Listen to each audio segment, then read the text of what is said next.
Good morning. I'd like to call the meeting to order and welcome everyone in attendance. The committee has under consideration the estimates for the Ministry of Environment and Protected Areas for the fiscal year ending March 31st, 2024.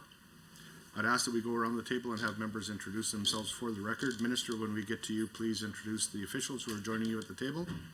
My name is David Hanson. I am the MLA for Bonnyville, Cold Lake, St. Paul, and the chair of this committee. We will begin starting to my right. I'm Richard Feehan, the MLA for Edmonton Rutherford. Josephine Pond, MLA for Calgary-Bennington. Good morning, Mark Smith, MLA, Drayton Valley, Devon. Morning, Ron Orr, Lacombe, Panoka. Morning, Prasad Panda, MLA Calgary Edgemont. Good morning, RJ Searson, MLA for Highwood. Well, good morning. I'm Sonia Savage, MLA for Calgary Northwest, Minister of Environment and Protected Areas. At the table, I have Kasia Piquette, our Deputy Minister, and we have ADMs Ryan Fernandez, Tom Davis, Kate Rich, and we also have in the room ADMs Brian Makawaki, Jamie Curran, Stacey Smythe, and MC Bouchard. Arnold Schmidt, Edmonton Gold Bar. Morning, Lauren Dack, Edmonton McClung. Good morning, Warren Huffman, Committee Clerk. Now we'll go to members participating remotely. When I call your name, please introduce yourself for the record. I see a member right here. Good morning, everyone. Leela here, Chestermere Strathmore. I'd like to note the following substitutions for the record. Honorable Mr. Panda for Mr. Turton, Honorable Ms. Pond for Honorable Ms. Isaac, and Mr. Smith for Mr. Singh. A few housekeeping items to address before we turn to the business at hand. Please note that the microphones are operated by Hansard staff. Committee proceedings are live streamed on the internet and broadcast on Alberta Assembly TV. The audio and video stream and transcripts of meetings can be accessed via the Legislative Assembly website. Members participating remotely are encouraged to turn your camera on while speaking and mute your microphone when not speaking. Remote participants who wish to be placed on the speakers list are asked to email or message to the committee clerk, and members in the room should signal to the chair. Please set your cell phones to silent for the duration of the meeting. Honourable members, the standing order set out the process for consideration of the main estimates. A total of 3 hours has been scheduled for consideration of the estimates of the Ministry of Environment and Protected Areas. Standing Order 59.01-6 establishes the speaking rotation and speaking times. In brief, the Minister or member of Executive Council acting on the Minister's behalf will have 10 minutes to address the committee. At the conclusion of the Minister's comments, a 60-minute speaking block for the official opposition begins, followed by a 20-minute speaking block for independent members, if any, and then a 20-minute speaking block for the government caucus. Individuals may only speak for up to 10 minutes at a time, but speaking times may be combined between the member and the minister. After this speaking time will follow the same rotation of the official opposition, independent member, and the government caucus. The member and the minister may each speak once for a maximum of 5 minutes, or these times may be combined, making a 10-minute block. If members have any questions regarding speaking times or the rotation, please send an email or message to the committee clerk about the process. With the concurrence of the committee, I will call a 5-minute break near the midpoint of the meeting. However, the 3-hour clock will continue to run. Does anyone oppose taking a break? Seeing none, we will announce that at the time. Ministry officials may be present and, at the direction of the minister, may address the committee. Ministry officials seated in the gallery, if called upon, have access to a microphone in the gallery area and are asked to please introduce themselves prior to commenting. Pages are available to deliver notes or other materials between the gallery and the table. Attendees in the gallery may not approach the table. Space permitting, opposition caucus staff may sit at the table to assist their members. However, members have priority to sit at the table at all times. If debate is exhausted prior to 3 hours, the ministry's estimates are deemed to have been considered for the time allotted in the schedule, and the committee will adjourn. Points of order will be dealt with as they arise, and individual speaking times will be paused. However, the speaking block time and the overall 3-hour meeting clock will continue to run. Any written material provided in response to questions raised during the main estimates should be tabled by the minister in the assembly for the benefit of all members. The vote on the estimates and any amendments will occur in Committee of Supply on March 16th, 2023. Amendments must be in writing and approved by Parliamentary Council prior to the meeting at which they are to be moved. The original amendment is to be deposited with the committee clerk with 20 hard copies. An electronic version of the signed original should be provided to the committee clerk for distribution to committee members. Finally, the committee should have the opportunity to hear both questions and answers without interruption during estimate debate. Debate flows through the chair at all times, including instances when speaking time is shared between a member and the minister. I would now invite the Minister of Environment and Protected Areas to begin with your opening remarks, and you have 10 minutes. Well, thank you, Mr. Chairman, and good morning, everyone. I'm pleased to present the budget estimates for Alberta Environment and Protected Areas. With Budget 2023, Alberta Environment and Protected Areas continues its focus on reducing emissions by supporting innovation and investment in technology and conserving Alberta's rich, diverse landscapes and biodiversity for future generations in meaningful and sustainable ways. We continue to find efficiencies and curb costs while providing important environmental oversight and conservation efforts. This includes important investments in flood mitigation infrastructure to help keep Alberta communities safe and resilient. The Ministry's 2023-24 operating expense is $497 million, and adjusting for government reorganization reflects an increase of $106 million over budget 2022-23. This increase includes additional funding for the Technology Innovation and Emissions Reduction, or TIER Fund, important flood mitigation projects, and support for species at risk programs. It also includes reinstated funding for the Oil Sands Monitoring Program and the Wetlands Replacement Program. I'll go into a bit more detail about some of our main priorities in the coming year. With respect to TIER, Alberta is making great progress on lowering emissions through our realistic common sense approach. Strong climate policies and programs are creating jobs, diversifying the economy, and setting Alberta up for success in a lower emissions future. As with Budget 2022, Budget 2023 maintains our commitment to the TIER Fund, which is supporting innovative technologies that are cutting emissions and also keeping our businesses competitive.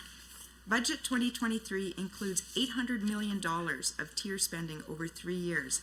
That's from 2023 to 2026. Funding for projects and programs that will support jobs, reduce emissions, and help Albertans adapt and become more resilient to climate change. This funding includes continued investments in programs delivered by key partners like Emissions Reduction Alberta, Alberta Innovates, and the Municipal Climate Change Action Centre. TIER Fund revenue estimates increased from the 2022-23 budget to the estimate. Therefore, more funding is allocated for programs supporting technology and innovation and emissions reductions. However, in the out years, you'll see in the fiscal plan that the TIER Fund revenue estimates decline in fiscal year 24-25 compared to the estimate for fiscal year 23-24. This decline will be the result of many emitters being expected to use credits instead of making funds into the TIER program.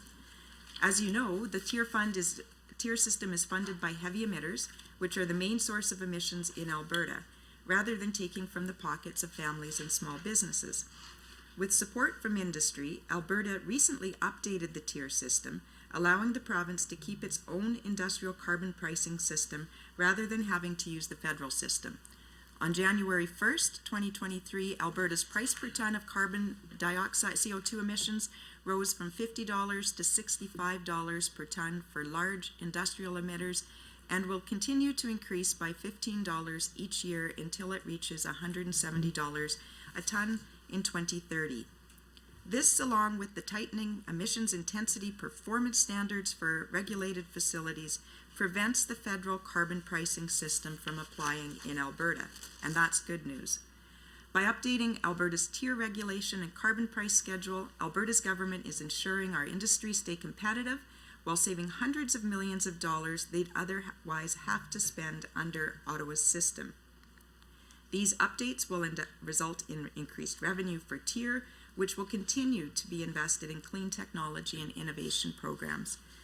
Updates to the TIER system and additional TIER funding also meets items outlined in the Premier's mandate letter to Environment and Protected Areas, including standing up for Alberta's jurisdiction to manage our resources and further supporting technology and innovation through the TIER Fund. Alberta has seen an enthusiastic response to funding programs under the TIER program, demonstrating that our industries are eager to reduce emissions and get our economy back on track. We'll continue to empower our industries with support from the TIER Fund. On CCUS, capture, utilization, and storage. An additional $387 million over 4 years would be reserved in the tier fund for investments in future carbon capture, utilization, and storage. The CCUS funding is in addition to the $800 million of tier spending over 3 years. CCUS is recognized globally as one of the top technology investments needed to cut emissions. In fact, there's no way to net zero in the world, Canada, Alberta, or anywhere without CCUS. And Alberta is recognized already as a leader in developing this technology. TIER isn't the only way Alberta is attracting new investment, creating jobs, and achieving environmental outcomes. Work is also underway to establish a unique regulatory framework through the Designated Industrial Zone, or DIZ project, in Alberta's industrial heartland. The DIZ will establish a best-in-class regulatory framework that will reduce red tape, streamline regulatory approvals, help attract investment, create jobs, and achieve environmental outcomes. Facilities in the DIZ will benefit from consistent, coordinated regulatory approvals, shared access to infrastructure and resources, and minimized cumulative environmental impacts by participating in governance of the zone and a commitment to continuous improvement. Budget 2023 would allocate $2.5 million for this project to complete zone-wide assessment studies in the DIZ. A zone-wide assessment will look at everything from air quality to plants and trees in the area to animals that wander through each season. The assessment will establish common environmental baseline for the DIZ that will reduce project-specific requirements for environmental impact assessment. This will reduce time and costs for applicants and improve the competitive advantage. A zone-wide assessment will also allow for stronger future assessments of environmental performance and management. The project will receive $900,000 in 24-25 and $300,000 the next year. Combined with other government initiatives that support the petrochemical industry, such as the Alberta Petrochemicals Incentive Program and ongoing red tape reduction, the DIZ has the potential to attract billions of dollars in capital investment and support thousands of direct and indirect jobs by 2030. With regard to oil sands monitoring, Alberta Environment and Protected Areas is also responsible for a variety of environmental monitoring activities. The industry-funded Oil Sands Monitoring Program, or OSM, balances our diverse energy sector with strong commitment to environmental stewardship through monitoring, evaluation, and reporting priorities identified by a multi-stakeholder governance structure. $25 million a year would be reinstated for OSM through 23-24 through 25-26. Environment and Protected Areas was working in the past to establish a new third-party entity to be responsible for the financial administration part of this program. The department was unable to find a third party who could perform this function better than the department itself, so the EPA will continue to administer this program. OSM is supported by an annual budget of up to $50 million paid for by the industry.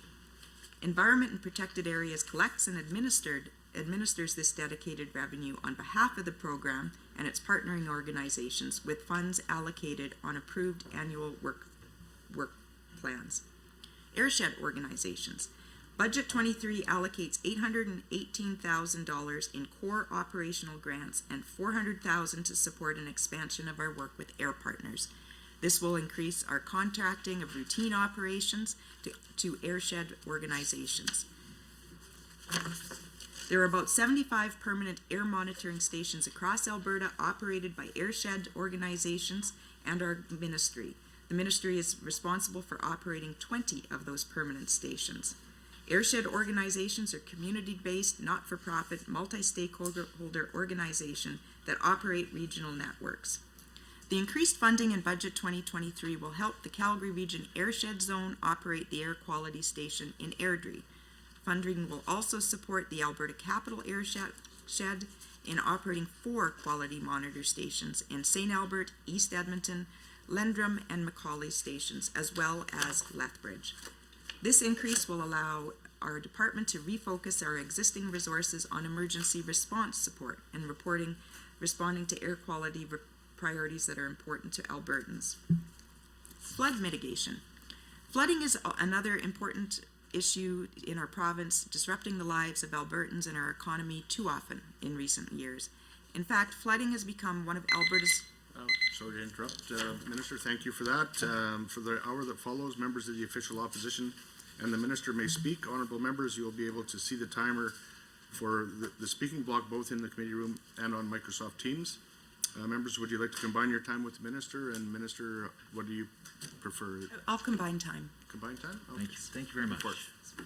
I appreciate that, Minister. I think that by having a back and forth discussion, we can have a much more effective session here. So, page 48 of the business plan, key objective 2.6, addresses reclamation and remediation responsibilities. And my first set of questions are related to this policy objective with respect to the recent Curl Lake oil sands mine incident. The Alberta Energy Regulator issued an environmental protection order against Imperial Oil for 2 releases at its Curl Lake facility. One release is still ongoing. A second release still needs to be remediated. Substances that were reportedly released include arsenic, sulfide, and F2 hydrocarbons, which are a component of diesel fuel. Now, both your government and the AER and Imperial Oil have all stated that there are no impacts, but no one has provided any public data to prove that that's true. When our caucus was briefed by the AER on this matter on Tuesday, we were told that this matter was under investigation. Can the Minister inform this committee what the scope and the objective of that investigation is, and when she expects the investigation to be completed? Well, sure. And it's an unfortunate incident that happened at Curl, and I think we need to learn from it and do better. I think we need to start by looking at what are the processes, were they followed, and should they be enhanced?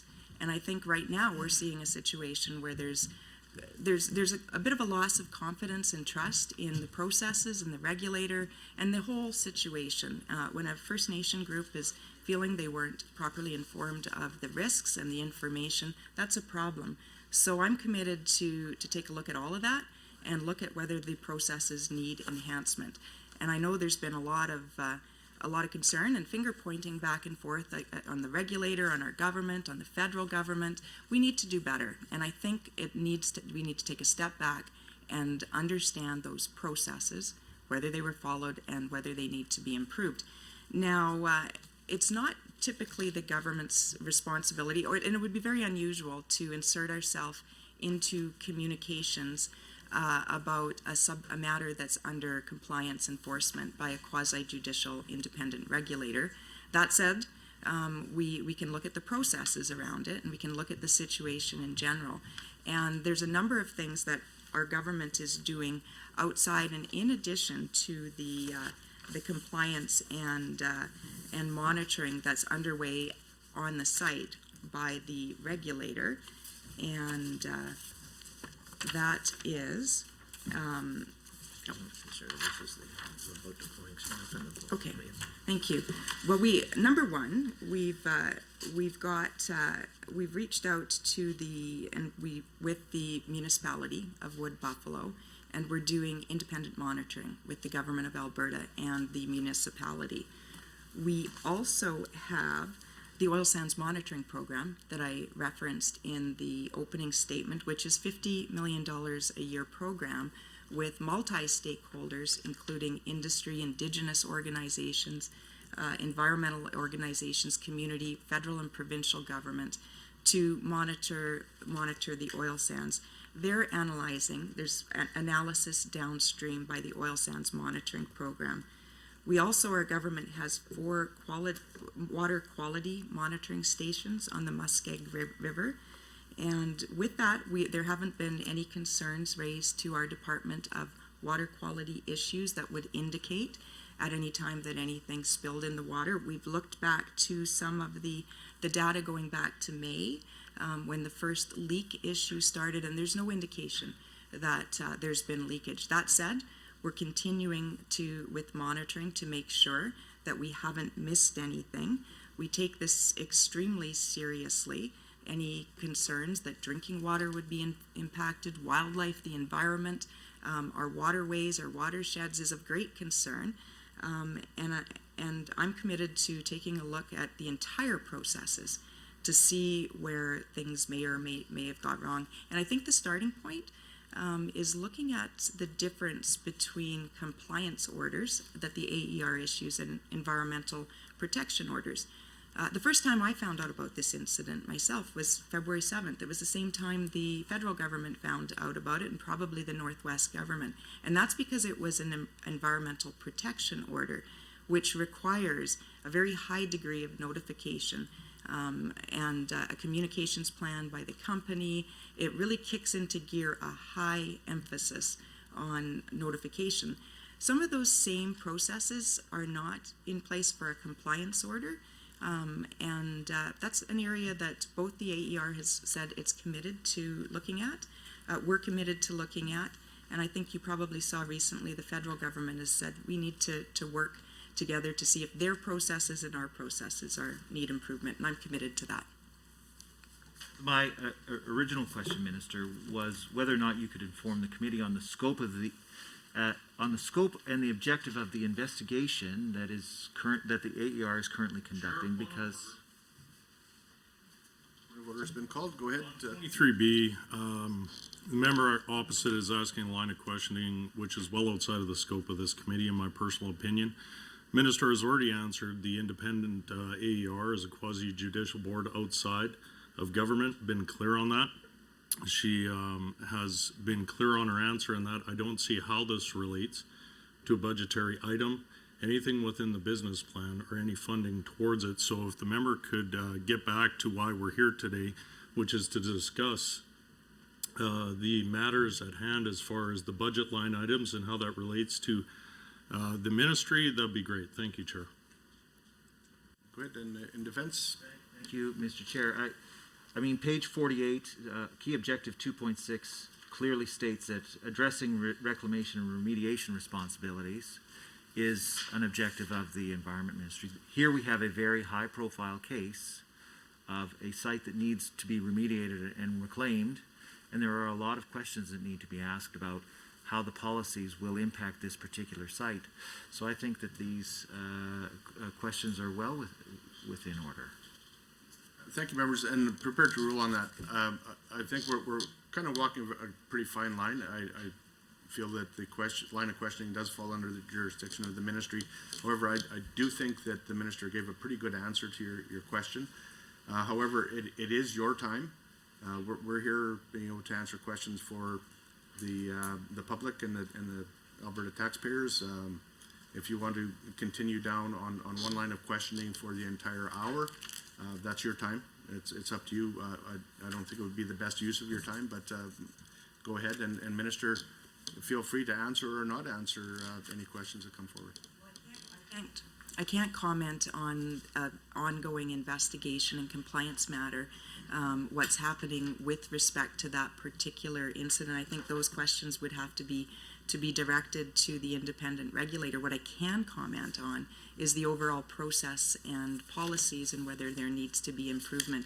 But in terms of what's happening at site, it is an independent investigation that, and it's a legal matter, and those questions would be better directed to the AER. And thank you, Minister. And unfortunately, the AER provided the same roadblock when they briefed us. And I appreciate the fact that they took the time to brief us, but every time we asked them a question, their answer was invariably some variation on, we can't tell you because it will impact the investigation. But they don't explain what kind of investigation is undergoing, when they expect the investigation to be completed, nor do they tell us why they can't tell us what's going on. It's frustrating. I think that the general public wants to know at least what's going on. And one of the key issues here is that there is a lack of data that's being released because the energy regulator is using this shield of under investigation to, it looks like, prohibit the release of data to let people know what the situation is on site. And I appreciate that there's independent monitoring now going on in the regional municipality of Wood Buffalo.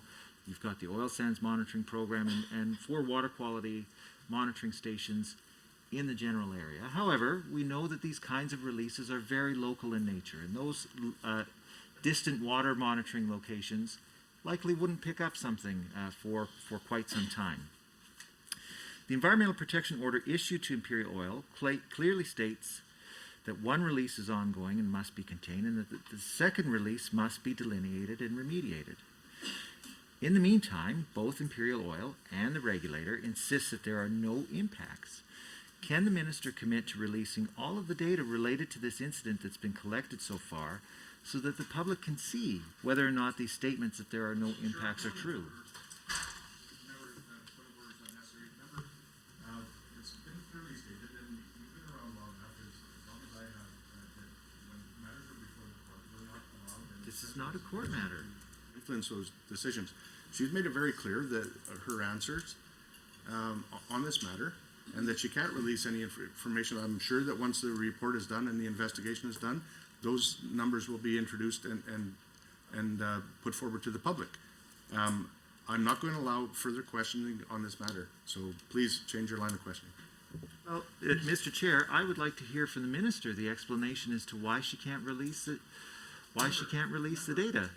She released that information, and you are well aware as a sitting MLA that when matters are before the courts are under investigation, that the minister especially is not allowed to comment. Well, because it influence the outcome. forgive you are me well for aware. not deferring to your legal expertise, but I want to hear it from the minister. Remember, I'm calling you to order. I'm telling you that further questions on this matter will not be allowed and tolerated. She's given you the answer. You know full well that she is obligated not to comment and influence the investigation. So please, change your line of questioning.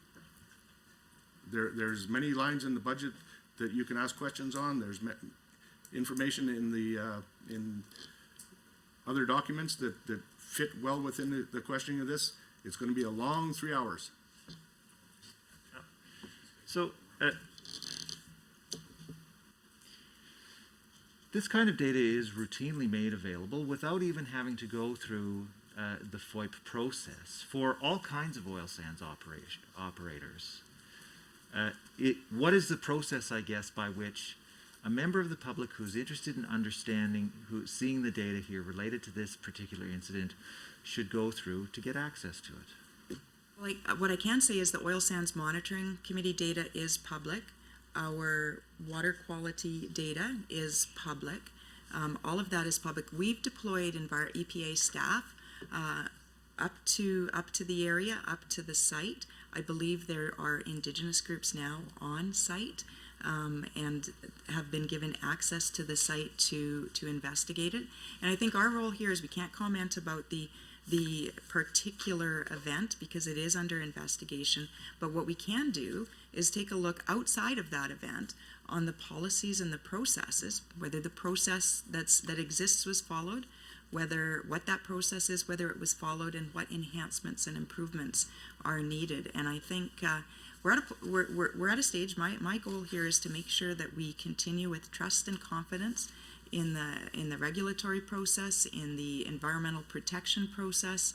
It's important that Indigenous groups and the public and communities have confidence, and we're committed to to crack open the whole processes and take a look at the things that the government can look at on policies and processes. It's under investigation, so on site, I think those questions have to be deferred to the AER. Yes, and like I said, we did ask the AER these questions about data availability, and they hid behind this shield of the matter being under investigation. It's incredibly frustrating that is the case. I want to move on now to the issue of notification, which was a major issue in this incident. Now, First Nations assert that they weren't notified and that anything had happened until the EPO was published 9 months after the initial incident. Opposite is needlessly repeating questions related to this incident over and over again. I have not yet. We're 15 minutes into their block of questioning. I haven't heard one page, one line item anything relating to the budgetary issues whatsoever. I think this is getting very redundant, and I think we should move on to the business at hand once again, Chair, which is getting back to the issues that relate to the budget as is laid before us. I think you've mentioned that there is a lot of issues that can be discussed here and related to line items that deal with the ministry itself directly. I have not yet heard one, Chair, so I'd like, I find this a point of order on just repeated line of questioning going nowhere. Okay, thank you. Defense? So again, I started off all of these questions referring to item 2.6, the key objective on page 48 of the business plan, addressing reclamation and remediation responsibilities. I haven't even gotten through my whole question yet, so I don't know what the member is objecting to. I would like at least to be able to get the question out first, and then let the member decide whether or not he's going to object to it. Okay, thank you. Prepared to rule on this. And again, I've said many times in committee, the hour that remains, or the 44 minutes that remain, are the members' time.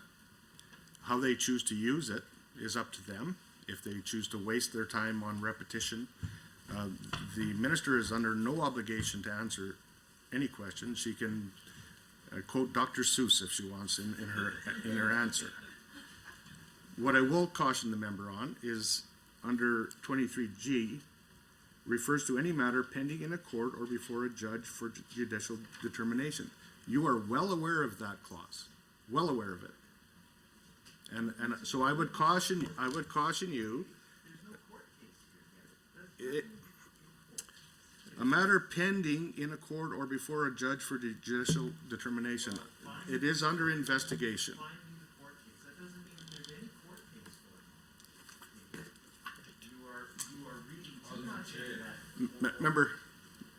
Member, I've called you to order on this. Like I say, if you want to continue down this path, you've got 43 minutes and 26 seconds left. The Premier is under, or the Minister is under absolutely no obligation, promotion, yes, under absolutely no obligation to answer your questions. And so if you want to continue down this path, I would suggest that you stick to the business plan, budget line items, and get some answers for Albertans and your constituents. As I was saying, notification to the public about this issue about this incident was a major issue. First Nations assert that they weren't notified until the Environmental Protection Order was published, which happened 9 months after the incident. Now, Imperial has claimed responsibility for that failure in communication, but I want to know, what responsibility did the Alberta Energy Regulator have to notify affected parties? And will the Environment Minister request that the Office of the Information and Privacy Commissioner conduct an investigation into this incident to determine whether the AER complied with all of its legal obligations to notify affected parties? So what I can commit to is to look at the processes. Were they followed in this circumstance, and should they be enhanced? In this case, I found out about the incident the same time the Indigenous community did, on February 7th. Now, I do understand that when the first compliance matter, there's two separate incidents here. There was a slow seepage through the fill in the tailings pond, which started in May of 2022, and that was under a compliance order. Compliance enforcement mechanisms in the AER. I understand that the Indigenous groups were notified back in May of 22 about an incident, and then the Environmental Protection Order in February 7th came out. That's when I was noticed, and that's when the more significant, higher level, higher threshold of notification came into play. That's what I think we need to commit to, is to look at those processes. This is something that, but rather than everybody pointing their fingers at one another, pointing the fingers at the regulator, pointing the fingers at the governments, pointing the fingers at the company, let's sit down and let's fix it. Obviously, if there's a situation where groups feel they weren't informed, let's look at the policies and the processes and whether there's enhancement. And I'm committed to do that. As I say, I learned about the incident on February 7th as well, and I think there's probably some gaps that need to be looked at and processes fixed and improved. So help the committee understand then what this process of reviewing the processes and suggesting improvements will look like. Certainly some people are suggesting that the Office of the Information and Privacy Commissioner should look into this. I guess, Minister, what does the Minister have in mind for a review, and when can Albertans expect the results of that review? I don't. Come on, you guys. I would point us to 23B. There may be a line in the budget that talks about enhancement and reclamation, but right now we're going down a path of asking what is the minister supposedly going to do in the future. It's got nothing to do with. It's got nothing to do with the budget. Well, you guys are. Member Smith, Member Smith, I'm going to ask you to apologize for that or leave the room. Yeah, I apologize, but I wish that he would understand what we're trying to do here instead of interrupting my questions all The MLA the has had to time. apologize more than any other MLA in 8 years. Yeah, well, guess what? I will, careful. Caution. I will recommend that you continue your questioning. Like I said, the minister's already answered the question. She's explained to you the difference between a compliance order and an environmental protection order. She's committed to investigating to see if there's any improvements that we can do as a province. That's her job and her department's job. And if you continue down this line of questioning and don't get the answers you want, I made a comment the other day that if you climb down rabbit holes, don't be surprised if you run into a rabbit once in a while. And if you continue on this line of questioning, you're going to be wasting your time. We're now halfway into your 1 hour session. What have you got? You've got an explanation from the minister. I thought a very good one. She was informed of this on February 7th. She says there are issues and problems and they're going to investigate ways to deal with those. I don't know what more she can answer for you at this point on these. So if you want to continue down this line of wasting your own time and Albertans taxpayers' time, not getting the answers other than what's already in the paper, everything that is possible, the information on this case is already available publicly in the paper. There's nothing more that the minister can add to it. Go ahead, Mr. Dack.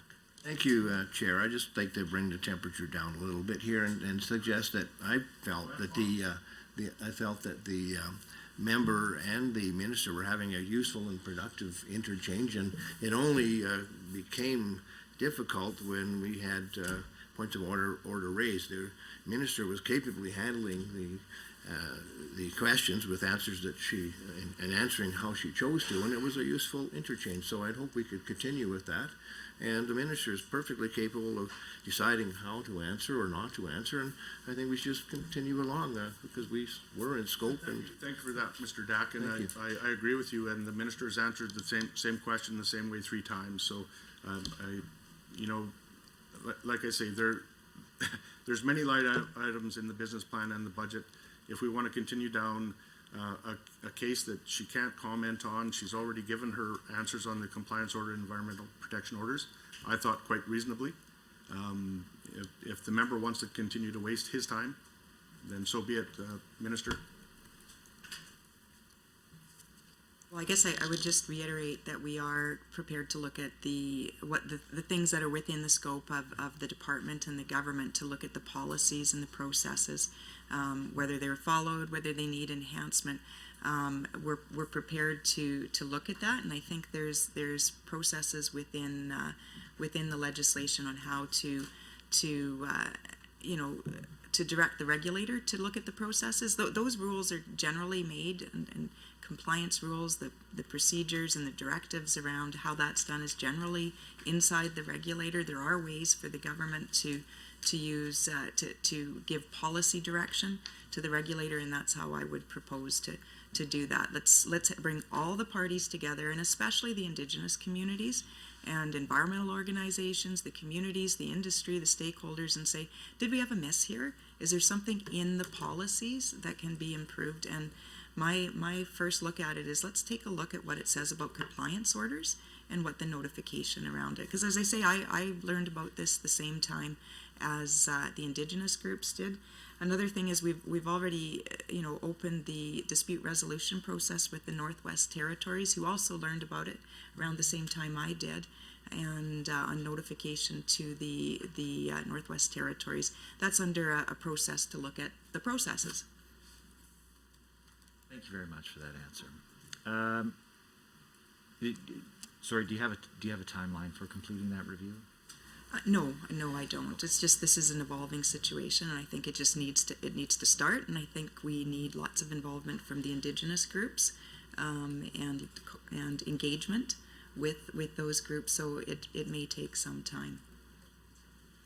So the Environmental Protection Order set out a number of deadlines for Imperial Oil to submit plans that must be approved by the Director. A communications plan, a control, containment, and delineation plan, a sampling and monitoring plan, a wildlife mitigation and monitoring plan, a remedial action plan, and a reporting plan.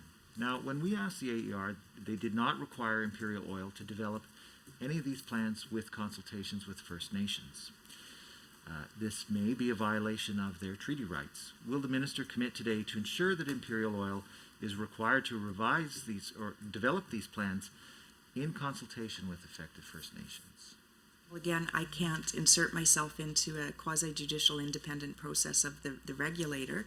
I've been informed by the regulator, the same as you have, that Imperial is in compliance with all the directives and directions under the Environmental Protection Order. All we can do is look at the process, whether that process was followed, and again, what improvements there could be. That's our role. I can't give directions to Imperial. That would be within the scope of the regulator.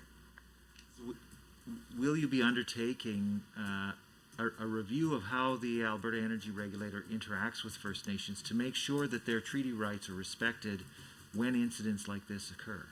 I think, again, we have to look at the processes, whether they were followed and whether they need to be enhanced. And most of that's around the compliance order.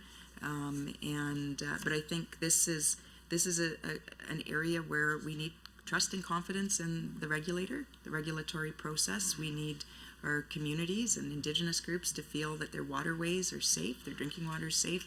Our role as government would be to look at the policies and see if there's any enhancement needed. Thank you. So this incident comes at a time when the federal government is also considering allowing oil sands operators to release effluent from their tailings ponds into the Athabasca River. The incident at Curl Lake has raised serious questions about whether oil sands operators and our regulators can be trusted to do this safely and in an open and transparent manner, and in a way that respects treaty rights. Will you clearly commit today to not adopting this proposal until trust in our regulators has been restored and our relationship with First Nations has been repaired? Well, I think the federal government is reviewing the treat and release requirements and regulations on treat and release water into the waterways. We're working with them. We're working with them. I believe they originally were to have some regulations in place and some guidance in place in 2023. They're taking the time to, we expect it'll be done in 2025. They've been amended to finalize those timelines to 2025. There's no policy decisions at all related to the treatment and release of potential release of oil sands water, mining tailing ponds water. Nothing has been decided yet. The time frame for that has been bumped to 2025, and that's a federal government-led initiative, and they do have authority in that, over constitutional authority over fish and fisheries. Thank you very much for that. Page 97 of the government fiscal plan shows that in fiscal 2022-23, more money was spent from the Tier Fund on debt reduction and the War Room than on carbon emission reductions projects. The budget estimates show that more than $200 million will be spent on debt reduction and the War Room this year. Can the Minister explain why, at a time when emissions reductions is more critical than ever, and at a time of record government revenues, that all of the money from the Tier Fund isn't being spent on emissions reductions programs? Well, I think, this is when the tier fund was originally set up in 2019. It was set up in a way that the first 100 million, I believe, the first 100 million went to emissions management, and then after that, it was a 50-50 split between debt reduction and emissions management. I agree with you. I'd like to see all of it used for emissions reduction. There's so many opportunities. I look at emissions reduction and all the good things that are happening across our province and in every single industry to reduce their emissions. They need the additional support and for innovation and technology. They're doing a lot of good work. And by the way, the work they're doing is actually attracting investment. It's creating jobs. It's creating thousands of jobs and attracting hundreds of billions of dollars of investment. I agree with you. I think in the future we should be looking at using all of tier funds for emissions reduction and technology. So I'm pleased that we agree on this matter. What is preventing then the ministry from spending all of the money? I understand that when the tier fund was set up, I think it's even a legislative requirement that beyond the $100 million, some of it go into debt reduction and funding the war room. Will the minister consider bringing forward legislation to make those changes so that all of the money in the tier fund can be spent on emissions reductions programs? I would like nothing more than to see all of those funds spent on, tier funds spent on emissions reduction, because that attracts investment. That's a broader decision, and I think you might want to direct those questions to other ministries, but I would support that myself. Okay, thank you very much for that. So the same table indicates that $0 will be spent this year from the tier fund on climate resilience projects. Now, why does the government refuse to acknowledge the need to invest in climate resilience projects in the future years?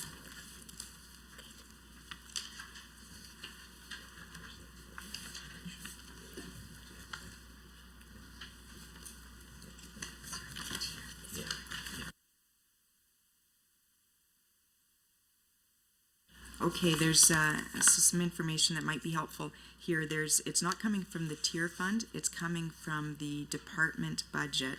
So there's 3.5 million is allocated under the department's budget to continue the watershed resilience and restoration programs. So that program provides funding to municipalities and nonprofit organizations like irrigation and communities, Indigenous groups, to enhance watershed resiliency for floods and droughts. And through that program, since 2014, over $40 million has been invested through that program to support 76 organizations. So that's, I guess, the answer in that. The funds are there, they're just in a different part of the budget. They're not, they're in a different part. Sorry, can you help me understand which line item those would appear in the government estimates on pages 84 and 85?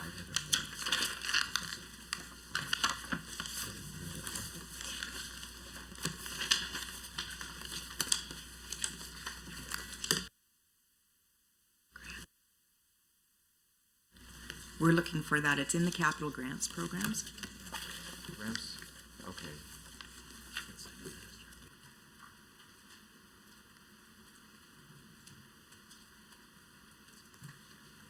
So much good work in environment and supporting these things. We're digging through mounds of paper to look for the exact line item.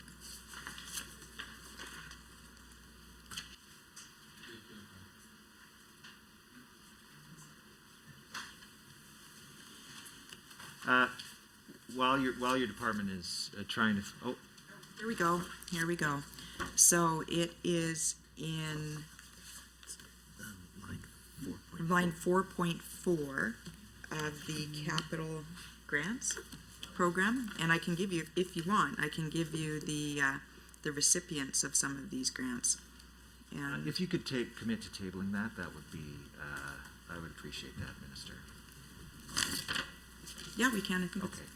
It's public, yeah, it's good news. It's right across the entire province, including Indigenous groups that have had grant funding. I have no doubt that it's good news, and I'm glad to hear that. Now, I do want to go back to the tier fund. So I understand that by 25-26, the tier fund will have accumulated $387 million, which in your opening statement you said would be invested in CCUS projects. I guess I'm wondering why are you accumulating all of that money to spend in the out years? Why are you not investing that money in CCS projects this year? So we are investing a number of items through Emissions Reduction Alberta, and over the last few years, there's been a number of projects we've invested in on CCUS to kickstart some of these projects. They won't be constructed and operational until the outlier years.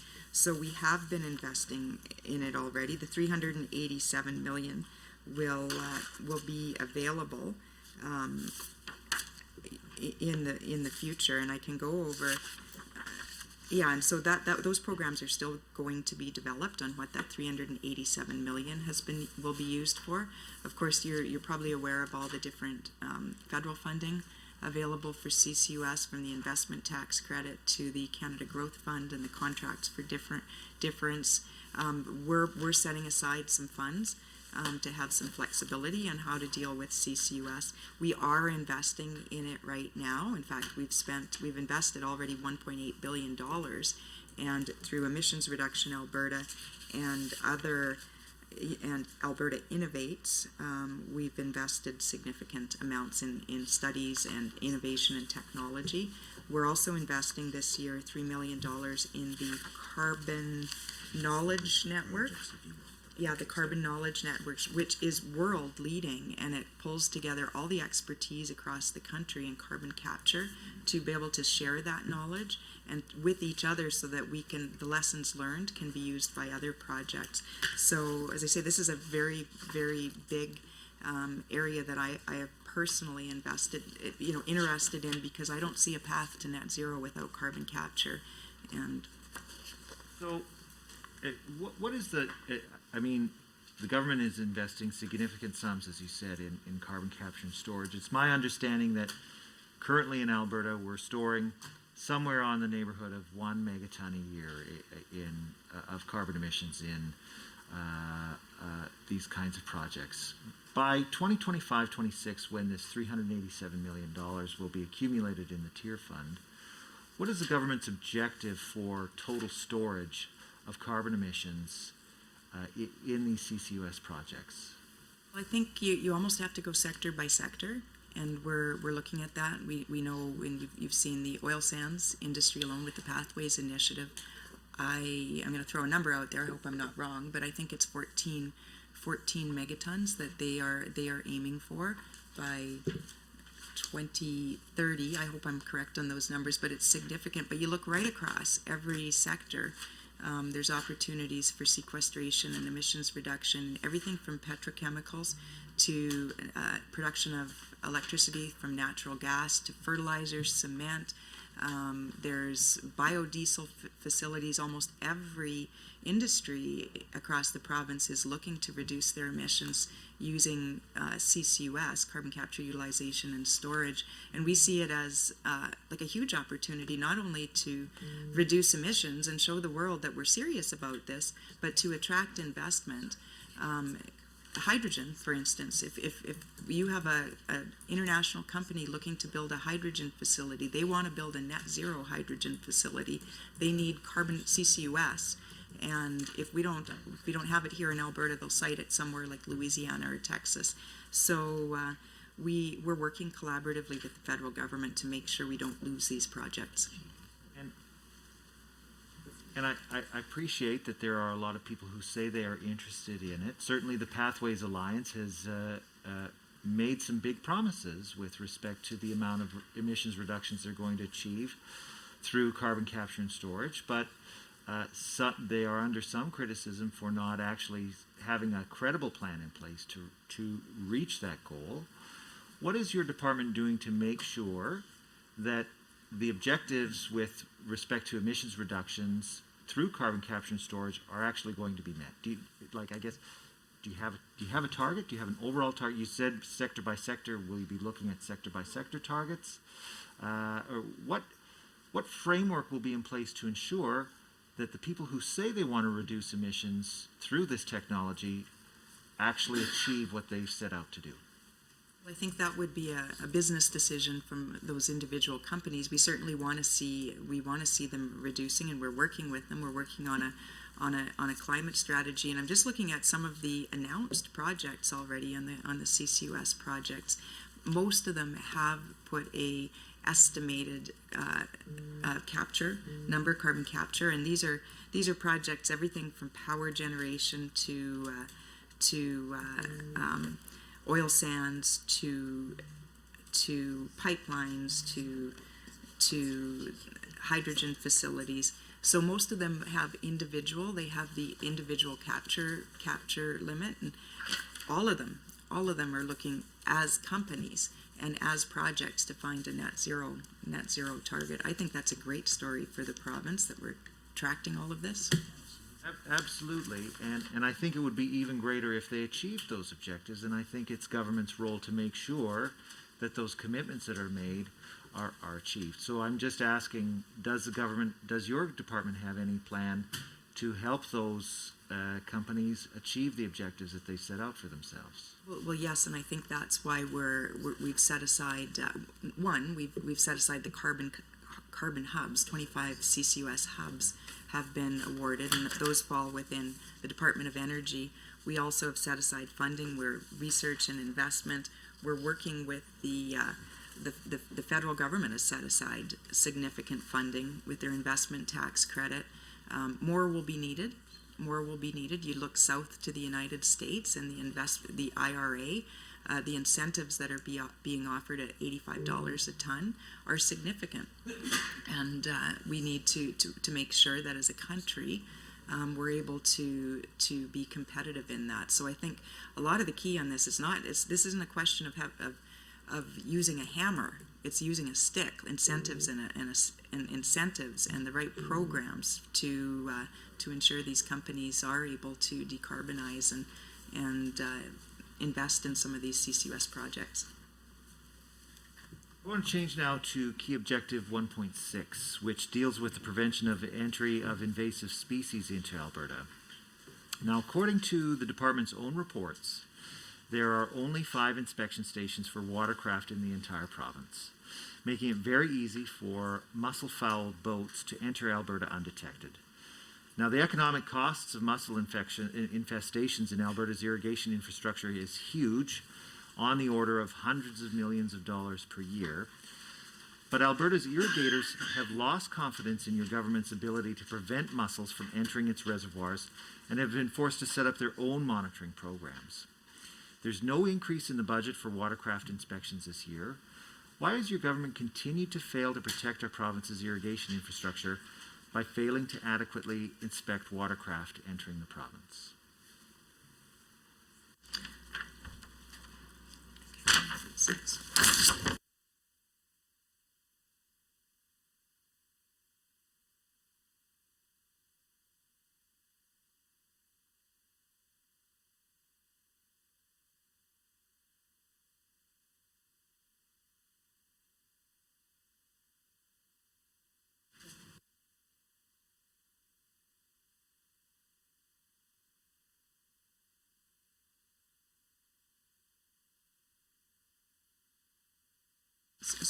Thank you.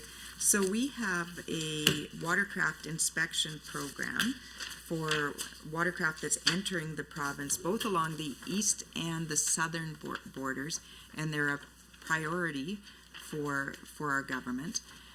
This program itself has intercepted 19 mussel-fouled boats in the 2022 season, and that prevented possible invasive species establishment in provincial water bodies.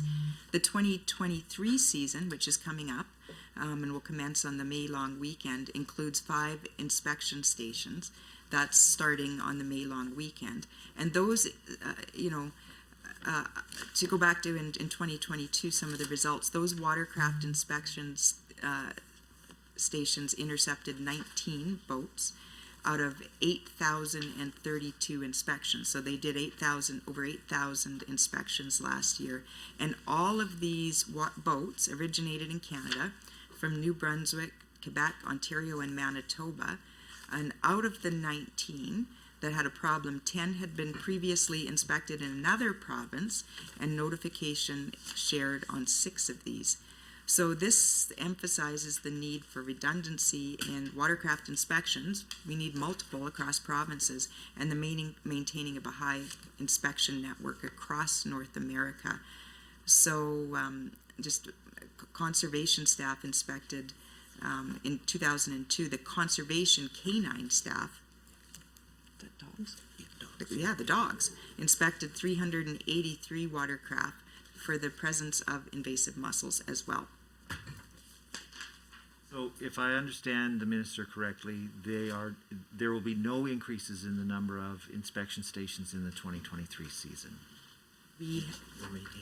We're maintaining. Maintaining. Okay. So even though the Alberta irrigation districts feel that this is inadequate, the government is not responding to their request to increase the amount of inspections this year. That's certainly putting our irrigation infrastructure at significant risk, and it'll be irrigators who pay the price when mussels start to infest those bodies of water.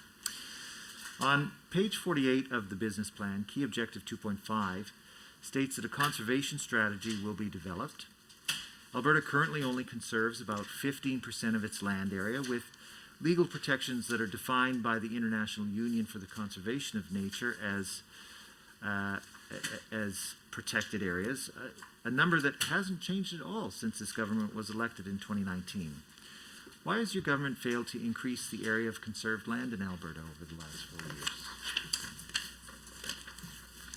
Well, thank you. And I had the absolute privilege of being able to attend COP15 in Montreal, which is the Biodiversity Convention on biodiversity and conservation and protection. And one thing I discovered down there in my conversations is actually Alberta's a leader in this area. We are a leader not only in Canada but across the world, and I was quite delighted to hear that. We're taking this.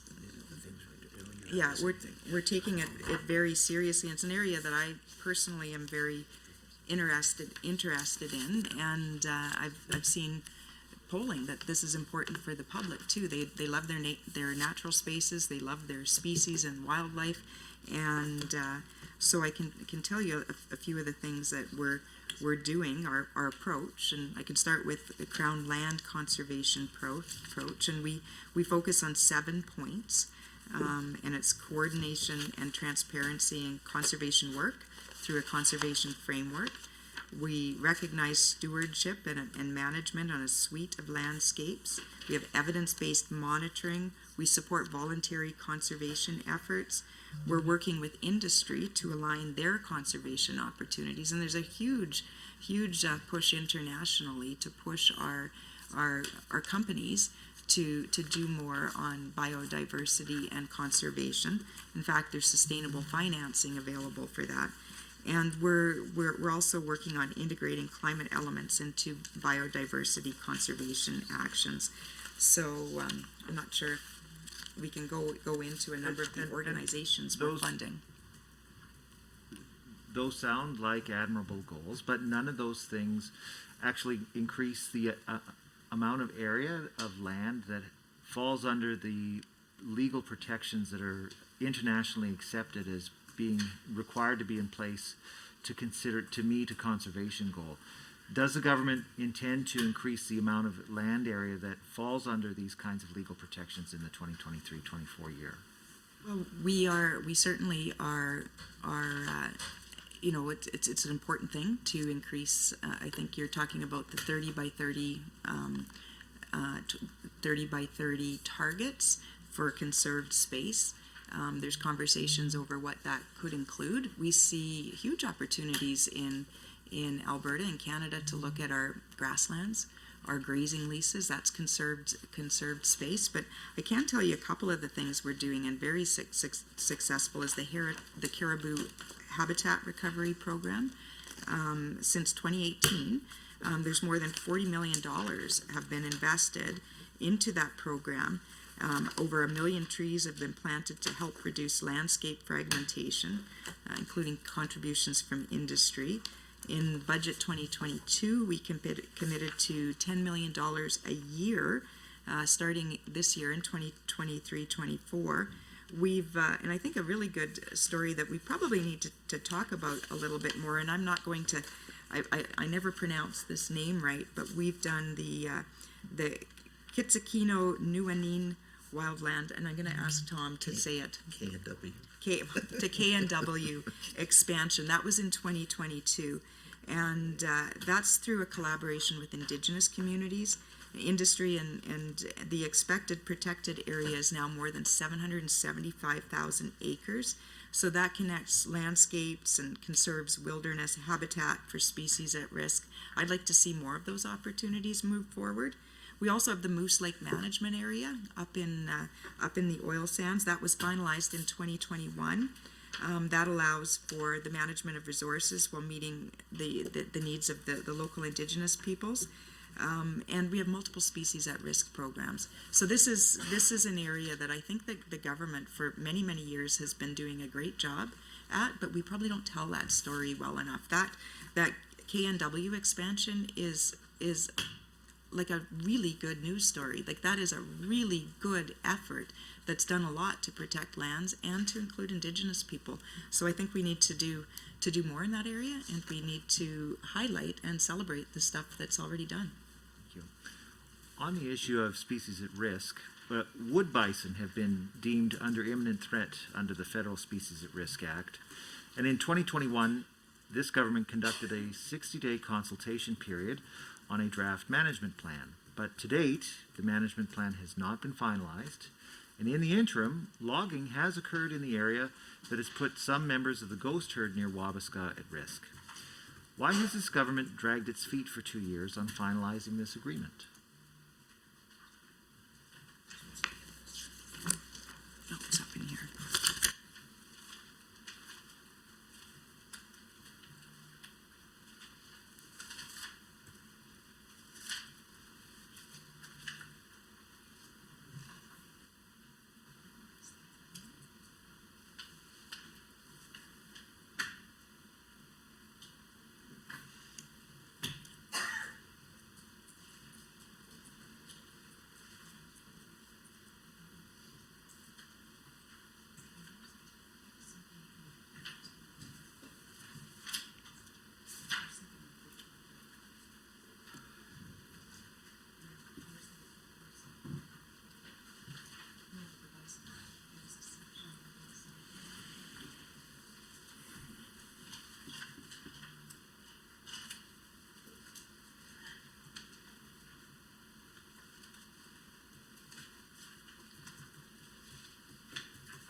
So what I can tell you with respect to the budget, we've allocated 1.7 million for, and this isn't just for the bisons, for the sage grouse, Alberta native trout, the wood bison, and the sand dune habitat.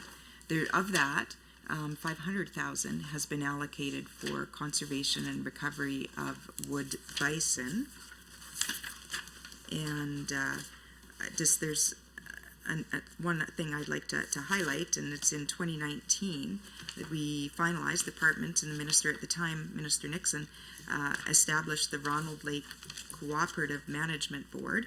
So that's the first cooperative management board for a wildlife species in Alberta, and it has representatives from the federal government as well as the provincial, Indigenous communities, stakeholders, NGOs, and resource industries, and it's to advise the minister on matters related to the long-term sustainability of that herd, the Ronald Lake bison herd, including sustainability of Indigenous traditional use and culture.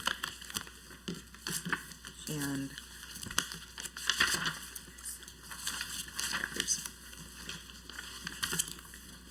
I think I noted that 500,000 was allocated to the bison. And we are drafting and negotiating, working right now on a Section 11 conservation agreement between ECCC and Canada Parks Agency and our department to address the habitat and population risks to the Ronald Lake and Wabaska wood bison herds. As I noted before, we established in 2019 the Cooperative Management Board for the Ronald Lake herd, and we are, of course, I think through the Section 11 agreement, that will require some cooperation and some focus, and it really emphasizes the need to do more work and to work on the bison herd. And so my question was, when will that Section 11 agreement be finalized? What are the steps that need to be completed before that agreement can be finalized? Well, there's two parties on that, so we're negotiating it right now with the federal government. I think we've got some precedent on that with the Section 11 agreement on caribou, so we've got some history and some relationships within the departments working on that now. And those things do take some time, and they have to be done right because it's federal, provincial. It's not entirely within our realm, so we want to do it right, and we want to. That'll take some time. I want to turn back to page 248, not 248, page 48, key objective 2.6, addressing liability management. Your department is finishing its review of the Mine Financial Security Program, but has done so with no public hearings or any public input. Why did your government ignore the voices of the people in this province in this matter, especially when we will ultimately foot the bill for the cleanup of these liabilities?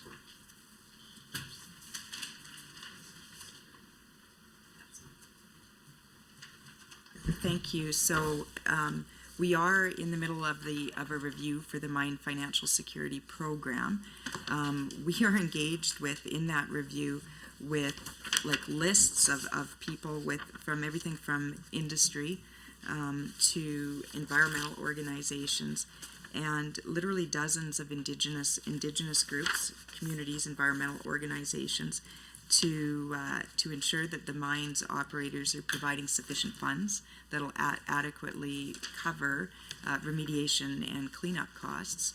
So that's under active review. We anticipate completing that review in 2023, and if it's determined that changes are needed to the program, we'll act. But right now, it's a fairly significant consultation underway, focusing on a lot of indigenous groups and getting their views. So that's underway and will be done by sometime in 2023. But no public hearings or input have Well, I been think conducted or planned. We've got a review process that's engaging all of the indigenous groups and communities and environmental organizations. So that work's underway. It'll be done. So on the issue of First Nations engagement, certainly First Nations reported to the media that your staff were defensive and less than forthcoming, and that midway through the process of consultation, your government changed the rules on how companies can guarantee the money for cleanup of these mine financial liabilities. Why did your department engage with First Nations in bad faith on this issue? I don't believe that would have happened. So you're saying that your staff weren't defensive unless that First Nations were wrong when they claimed that this happened to them during the process? I can't comment on that. I wasn't there. And I'd refer you back, I'd probably direct you back to something that's relevant to the budget matters and the business plan at hand. Relevant, but both First Nations and the Auditor General pointed out that your department continues to overvalue oil sands assets and undervalue environmental liabilities. Currently, the fund only has about $1 billion in securities, while estimates for liabilities range from $30 billion to $130 billion. At a time of record revenue for oil sands companies, why has your government failed to protect taxpayers by collecting adequate cleanup funds from oil sands operators for the last 4 years.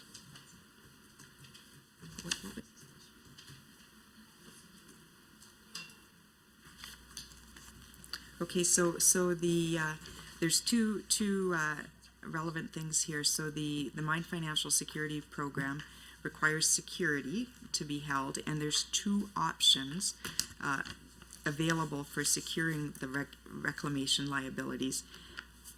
Operators can use their in-ground assessments of the bitumen assessments of their assets that they have in ground as collateral against their reclamation liabilities and make security payments over the life of the mine. Liabilities are secured with a combination of asset security and financial security, or the operators can choose option 2, which requires them to provide full security up front for the liabilities, and the liabilities are secured with a financial security. So there's two options in which they can comply, and they have to pick one of the two. Right, and so right now, the current system, the Auditor General has clearly said that this current system overvalues oil sands assets. Certainly, people who were involved in the consultation process to review the program said that that part is not going to change. Why is the ministry not considering changing? Thank you very much, Minister, for your patience there. That concludes the first portion of questions for the official opposition. We'll now move on to 20-minute for the government caucus, and I see Mr. Sigurdsson with his hand up. So. Well, thank you, Chair. First, to the Minister, is it okay if we go back and forth? Yes, of course. Excellent. Thank you, Minister. First and foremost, I just want to thank you for your advocacy on this file. I know how hard you've been working over the last 4 years, and as somebody that comes from the oil and gas sector, I'm extremely proud of the work Alberta has done over the years. Globally, we're leaders, and we're moving in the right direction. We continue to see progress, and I'm really happy to see that. So I am going to come back to the topic of oil sands monitoring, and maybe for the benefit or member opposite's benefit, phrase it in a way that should be for estimates. I'm looking at page 83 of the estimates, line 8.2. A line item deals with the topic of course, oil sands monitoring, which, as you've stated previously, is a joint commitment between the federal government and Alberta to implement scientifically comprehensive, integrated, and transparent environmental monitoring of oil sands development activities. And I would just like to see if you can provide a bit more information on and expand on the oil sands monitoring program and what you're doing with the funding in budget 2023-24. Sure. Well, thank you. Thank you for that question. There is $50 million identified in budget to support the oil sands monitoring program, and again, that is recovered from industry. It is industry funding. We collect it and then administer the funding. It's dedicated revenue on behalf of the program and the partnering organizations. As I mentioned earlier, there's numerous organizations involved in the monitoring program. So we were, in the past, we're looking to establish a third-party entity to administer the financial side of the program. However, we determined that the department could do it better. We weren't able to identify a better place to do it. So therefore the $25 million a year has been restored and reallocated in the budget to 25-26. So how we administer it is the funds are collected and they're allocated based on annual work plans approved by the Oil Sands Monitoring Program Oversight Committee. So they give us work plans and we organize it. As again, there's Indigenous communities, department, Canadian federal government, oil sand industry in that. And right now the committee is working on their plan for the fiscal 23-24 meeting. I just like to point out a couple of highlights on that. This is a program that's been in place since 2017. There's 18 Indigenous communities involved. and they co-developed that business plan and their work plan with the vision that's suitable to ensure protection of the environment. There's been quite a good success story in there of what the program has yielded over the years. They've produced over 500 products in support of the program, over 300 peer-reviewed papers, technical reports, programs, presentations, workshop material. There's no place on earth that is more heavily monitored than the oil sands, or that's putting more funding, a level of funding and concern and focus on environmental protection and oversight than the oil sands. So I think we just have to continue highlighting that program. It's $50 million a year with a very collaborative. I think it's a model that should be celebrated and amplified and spoken about as world best practices. Again, there's no place in the world that's more monitored than the oil sands. Thank you, Minister. Actually, that was a little bit learning there for me. I had no idea that we were, as far as that Indigenous component for co-developing is critical, and I was unaware that they were such an integral part of what's happening up there, so thank you for that. Maybe just additionally, can you give a breakdown of the changes in this budget for this important project? Yeah, well, that's, again, it's the amount is carried forward. It's $50 million a year is continued to be utilized and spent on oil sands monitoring. The changes in this budget are just in the past, in previous years, where we were looking at using a third-party outside party for the financial administration. So that we weren't able to find a party that would do it better than the government itself. So we brought back that $25 million into the budget, but there's no changes overall. It's the same $50 million. And I as we're looking at some of the current events up in the oil sands, that group is integral to monitoring and ensuring that the waterways are safe. That's a group that we're looking to, and they're active in ongoing monitoring. Excellent. Thanks for that clarification, Minister. Now I'd like to turn a little bit, shift gears here a bit. Item 9.3 on page 83 of the estimates. This particular item deals with the oil sands innovation, which relates to a funding program that supports emission reductions for facilities with the highest emission intensity of bitumen production in the Alberta oil sands. Could you maybe provide some additional information and expand on this program and how funding actually supports emissions reductions in relation to these, the higher intensity areas of the bitumen production?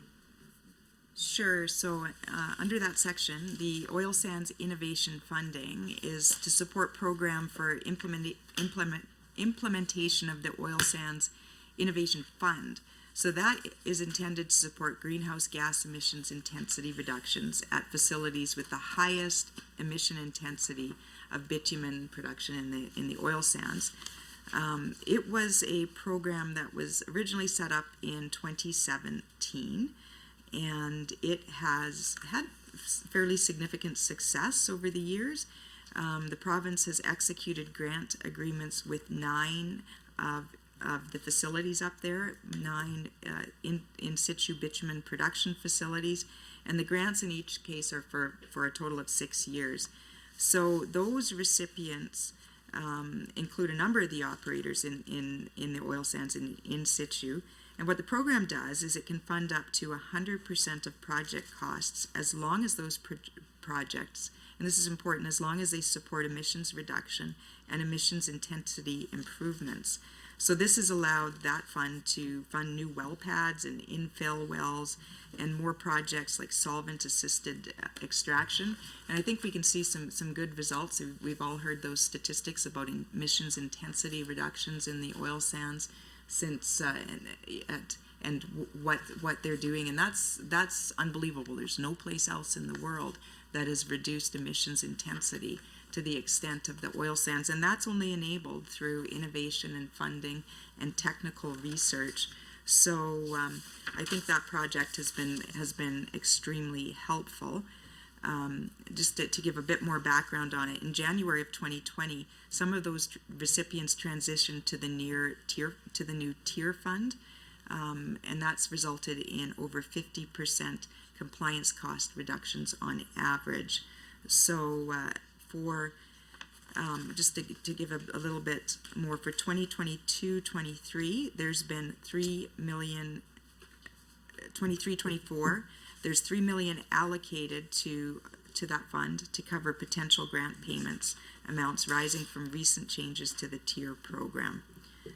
So it's a program that's we can see successful results from it.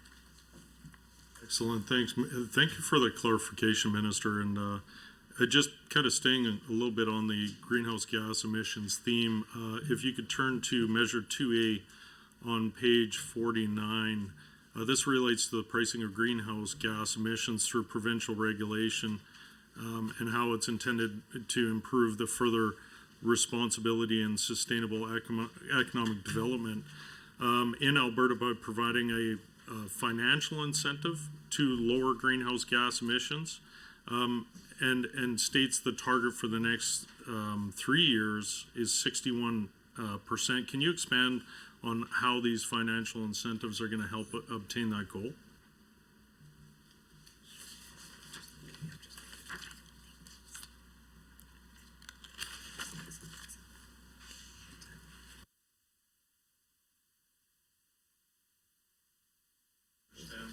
Work that you got going on, you've got a lot to get through, so I'll just allow you to get to the page. There's so much good news about the tier fund. There's, and I'm very proud of the work that's been done over the years on the tier fund. Just recently, you probably noted that we were able to achieve equivalency again on the fund with the federal government, and ensure that we keep this program for managing emissions here in Alberta, as opposed to the federal carbon backstop kicking in. And I'm not sure if the question was related to the... It was related to the provincial financial incentive to lower greenhouse gas emissions that contribute to climate change, and the target for the next 3 years of being 61%. Under Measure 2A, okay. 2.A on page 49. Okay, so the measure, so what we have is, that's a target that's related to what percentage of our GHGs in the province are regulated under the tier incentive, and we have a target of 61%, and that's met. That target is to ensure that provincially priced GHGs reflect the emissions that are regulated under tier.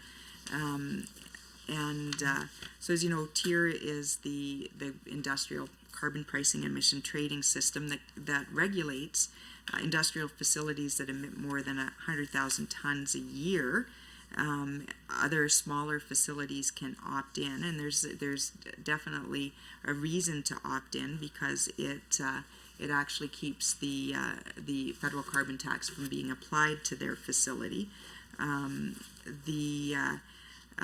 Prior to 22-23, the percentage was influenced by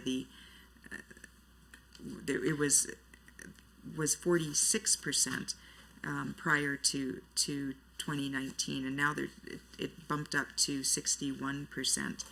So I just think there's a tremendous competitive advantage to be regulated under tier as opposed to the federal carbon tax. To keep the money in Alberta, it goes into the tier fund, which then is reinvested in innovation and technology reduction. Thanks again for that, Minister. Just one quick question to wrap up. That is, are there any long-term targets in place as we move forward? Long-term targets?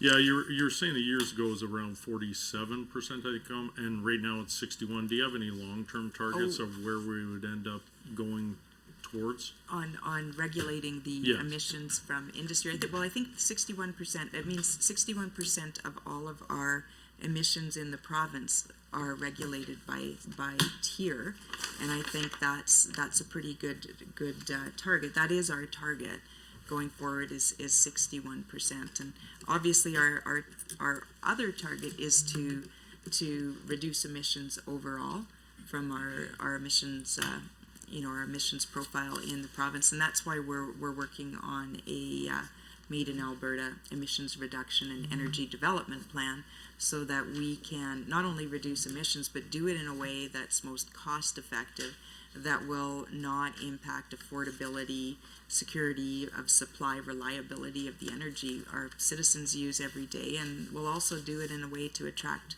all those billions of dollars of investments in things like hydrogen and small modular reactors and other facilities that require an atmosphere and a province where they can have a net zero project. You're definitely speaking my language when you're saying a Made in Alberta solution, because I think those are the best type of solutions as we continue to move forward. Next, and moving over to tier.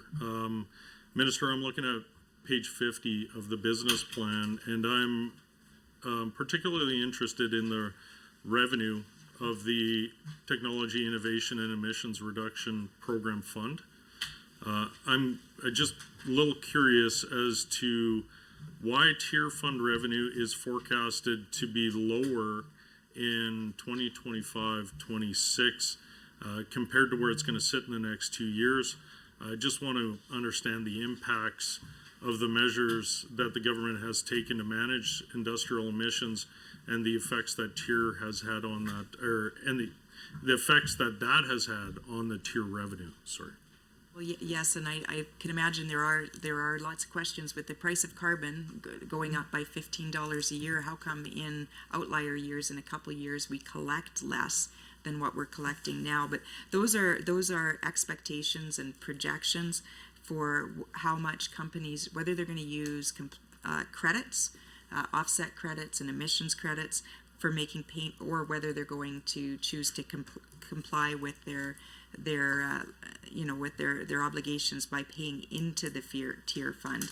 So that we're projecting, obviously, that in those years that there's going to be more credit use and less compliance payments into the fund, and you're modeling and you're predicting behavior of companies and with which way and which method they're going to take to comply.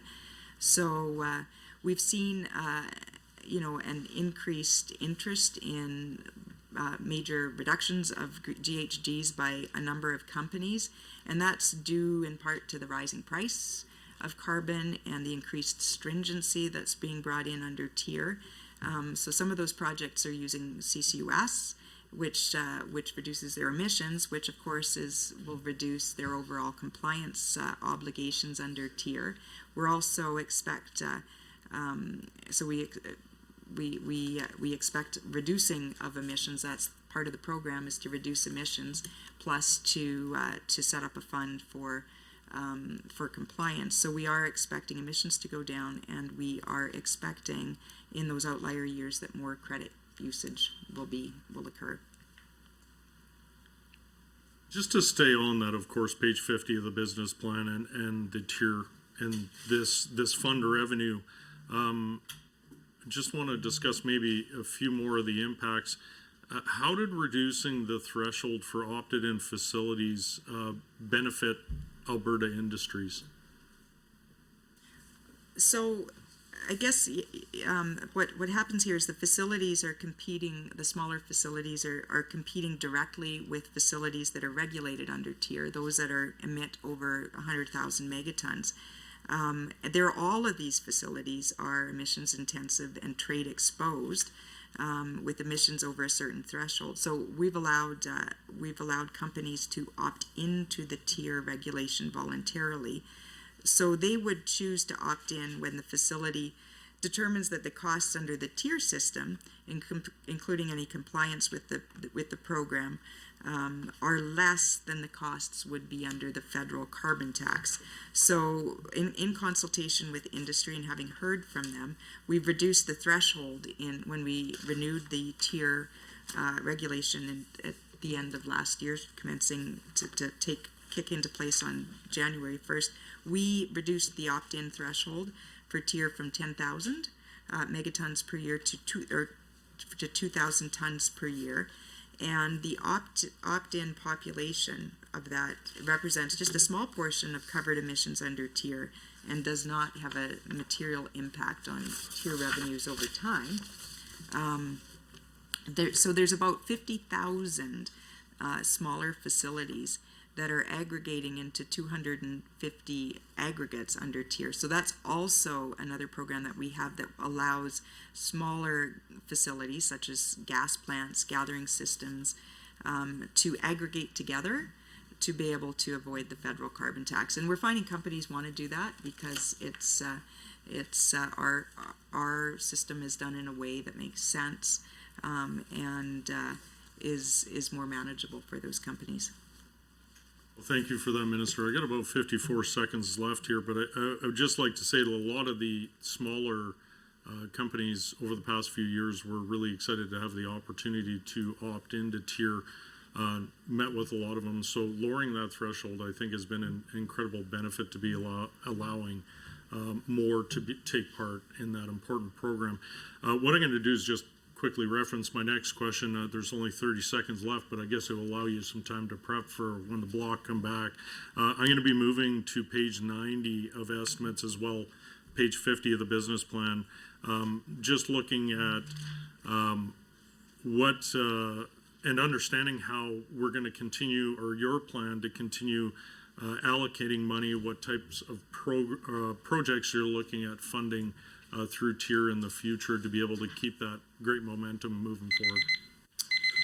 Thank you. That concludes the government member's first block of questions. Now we move to 5 minutes of questions from the official opposition, followed by 5 minutes of response from the minister. As mentioned, members are asked to advise the chair at the beginning of their rotation if they wish to combine their time with the minister's time if she's willing. And please remember that discussion should flow through the chair at all times, regardless of whether or not speaking time is combined. Mr. Smith, you have the floor. Thank you, and I'd like to combine the time with Minister, if that's okay. Thank you very much.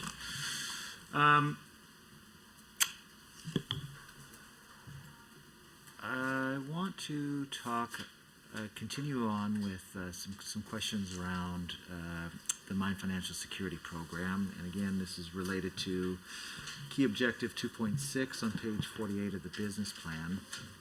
Now, oil sands liabilities estimates have a huge range. I've seen numbers published from anywhere from $30 to $130 billion. But interestingly, oil sands companies are not required to release their estimated cleanup costs. Why does your government not insist that oil sands companies release these cleanup costs so that the people of Alberta can clearly see them? Well, what I can say is we're reviewing the Mine Financial Security Program. That review is underway, and those issues will be and are being discussed and addressed in that review. We want to make sure that we do have adequate security for reclamation and cleanup in the oil sands, and that's why the program is being reviewed, with the participation of dozens of Indigenous groups and lots of environmental organizations. Is the public release of oil sands companies' individual liabilities being contemplated then as part of is that under consideration? The review is ongoing and will be complete in 2023, and that's obviously that's one of the issues that will be discussed and addressed. So the government is also considering allowing companies to use insurance policies held by captive insurance companies that are wholly owned by oil sands companies, and that's a corporate structure that your government created by legislation. Why allow this potentially risky financial financialization of oil sands liabilities, instead of just requiring them to put more of their record revenue into the fund now? Why create this other structure that could potentially put the taxpayers at even greater risk? So right now, the only form of surety bond accepted by the Alberta Energy Regulator under the Mine Financial Security Program is what's called a demand forfeiture bond. And what a demand forfeiture bond is it allows the AER to diversify the institutions that provide reclamation security, and they're only accepted from providers with active operations in Canada and a minimum of an A rating from at least 2 public credit rating agencies. So the Alberta's captive insurance insurers are licensed and supervised by the Alberta Superintendent of Insurance. Details regarding any regulatory oversight of those companies would have to be directed in discussions with Treasury Board and Finance.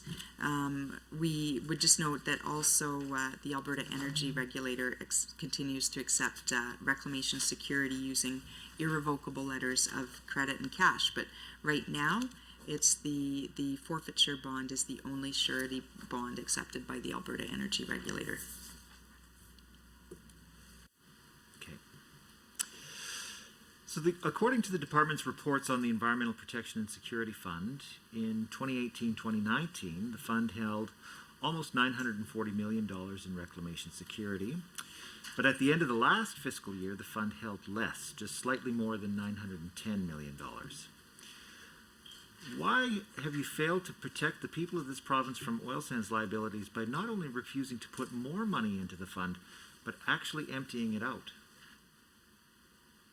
So as of September 30th of 2022, the Alberta Energy Regulator held $912,852,620 in reclamation security for oil sands mines, and then they held a further $638 million for coal mines.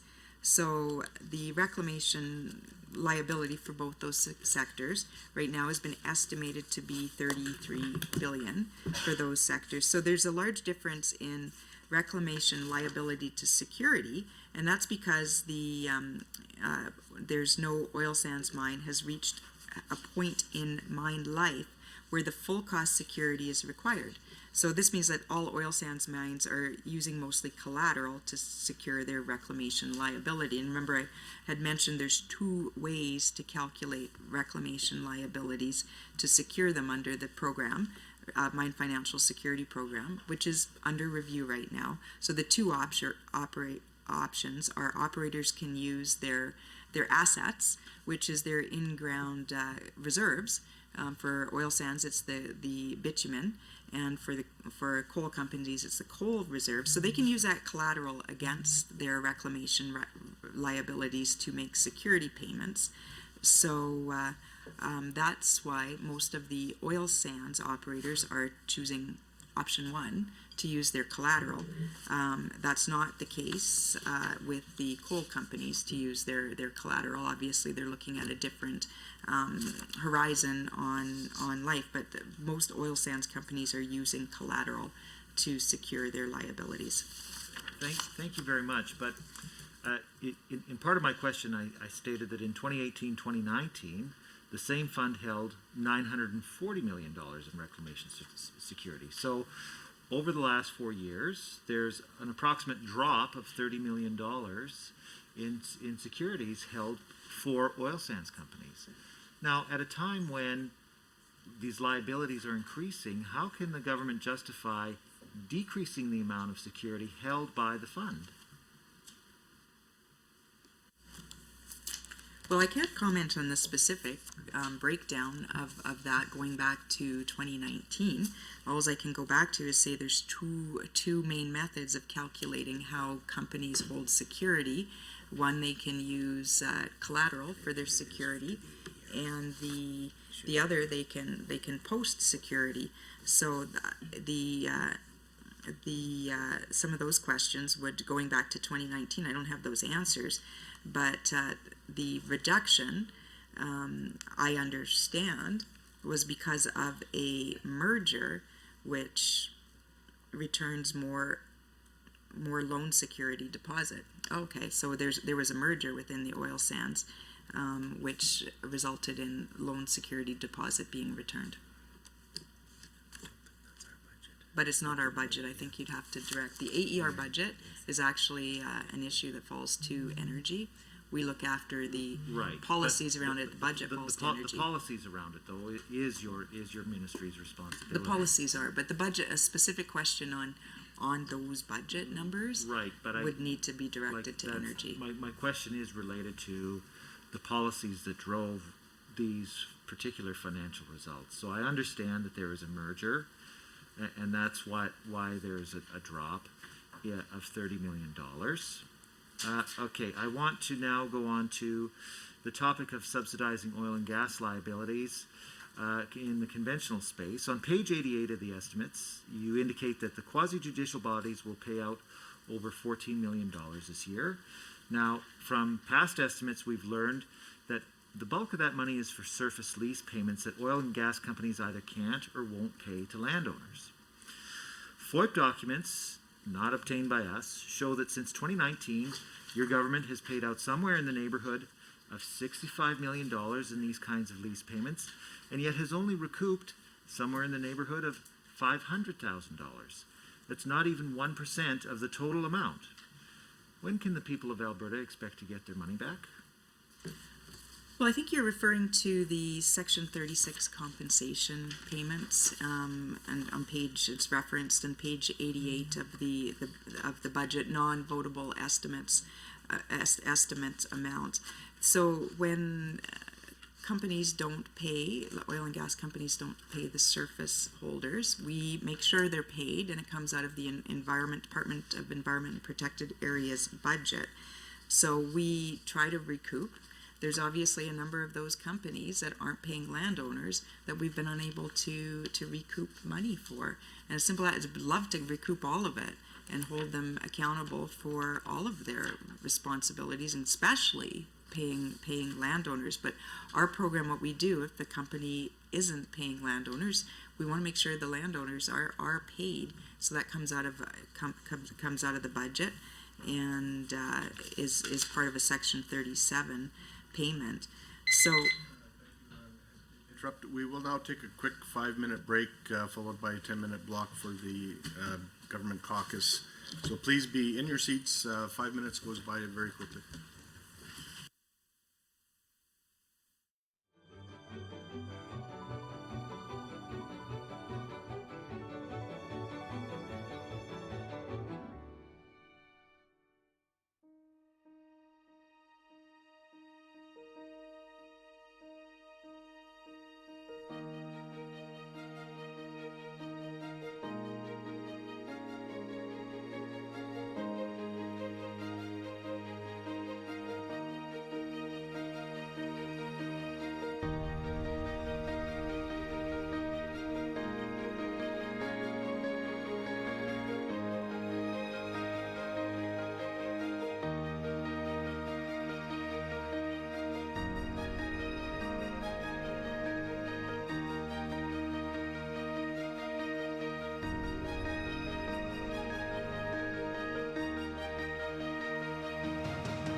10-minute block for the government caucus, and who has got the floor? Mr. Sigurdsson. So as I had previously alluded to, just before we got to the end of our last block, I'm just wondering if you could elaborate a bit, because there is a substantial investment by the TIER Fund. What type of projects TIER is focusing on right now? What type of projects are being invested in? So I think that there's some good news, all sorts of good news here, and I'm going to start with some of the results, because I think you always want to start with what is the program achieving in terms of emission reduction. So with the TIER program, we have 194 megatons of total compliance, reduced emissions, 194 megatons of reduced emissions since the program came into place. The original since 2007. We've had 115 megatons of fund credits submitted in that, and there are close to 600 regulated facilities under TIER. And I think you wanted to talk a little bit about so I wanted to highlight the emissions reductions, because I think that's important, and we sometimes forget to do that, is to highlight that it's achieving two things. It's achieving emissions reduction. It's achieving three things. It's achieving emissions reductions, but it's also attracting investment, and it's also enabling innovation. So some of the things, yeah. So some of the things that are being supported, and there's 499 million from the TIER Fund invested in 2023, 1.34 billion over the next 3 years from 23 to 26. So that also includes investments that are led by other departments, like Alberta Energy. So the TIER Fund is used to support the two commercial scale carbon capture projects we already have, which is the Shell Quest project and the Alberta Carbon Trunk Line, the ACTL trunk line. It's supporting that through the Department of Energy. It's supporting the coal workforce program for the wind down of coal-fired electricity through Department of Energy, and it's supporting the Clean Hydrogen Center of Excellence, which I believe was under JEI. It's under Tech and Innovation now. So there's numerous other departments in our government that use TIER funds for their initiatives. So we're supporting, our department is continuing to invest in programs that are delivered by some of our partners, like Emissions Reduction Alberta, which is doing some fantastic work over at ERA, and also the Municipal Climate Change Action Center. I'll start first with which is the acronym MCCAC. So their funding's used to support capacity building in Alberta communities, which enables communities to help lower their emissions, get cleaner sources of energy, reduce their carbon footprint. Emissions Reduction Alberta is continuing to run challenges. That's their method, is they'll put a challenge out and ask for applications for industry for funding, focused on technology and innovation, alignment with their business plans. I was very fortunate to be able to be part of two of their funding announcements. One was in Egypt at COP27, where they launched a funding challenge, and just a few weeks ago, another challenge which they launched in Calgary for the plastics, for the circular economy, for waste reduction. So they've had a number of programs. So additionally, and it was noted earlier that there's money being set aside and held for CCS projects, future projects, $387 million that's being held aside by 2026. We're continuing with the TIER Fund to support ERA, Emissions Reduction Alberta, so they can launch their next challenge and continue to deliver programs. We in 2023 we're building on there's already been $344 million in TIER funding for ERA programs over the past 4 years. So from 2019 to 2023, we've allocated $344 million to ERA. That's those challenges that I've noted that were underway. And to date, so it goes back, ERA goes back to numerous years prior to and previous versions of the TIER program. So to date, they have invested $884 million to date in 246 projects, and that's from 2009. It goes back to 2009. So that's resulted in 40 megatons of cumulative emission reductions. So again, to talk about the investment and the technology as well as having emissions reduction results. So we've had, in the past, we've had the department itself has used some of the money in things like the energy efficiency carbon capture use and storage program, that which allocated 151 million of TIER funding. That's going to result in 2.9 megatons emission reduction and support jobs. No members allowed to speak for more than 5 minutes at one point, including the minister. So if we could move on to the member. You were doing just fine. Member, if you want to ask her to continue, you may do that. Well, if I could give you another 5 minutes of mine, I would, Minister, because I love hearing about all the investments that are happening from the TIER fund. It's very exciting news. I'm just going to quickly, one last question, because I know my colleagues are excited to ask questions too as well. Page 48, business plan, key objective 2.4. Interested to see that now the ministry is focusing on establishing a climate strategy. I'm just wondering how you can comment how TIER is going to fit into this and fit into the rollout of that plan as we move forward.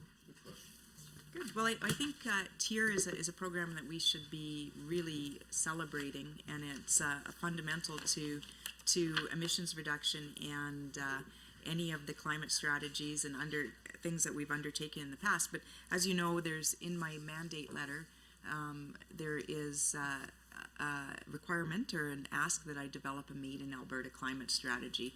We're going to call that an emissions reduction and energy development strategy. And I think if we've learned anything from watching what's unfolded over the last decade, that you have to talk about both things. You can't talk about energy development unless you also talk about emission reduction and lowering carbon footprint. You can't talk about emission reduction without referencing the need to have energy security, reliability, affordable energy. So you need the two things to go together, and that's why we're calling it both an emissions reduction and energy development plan.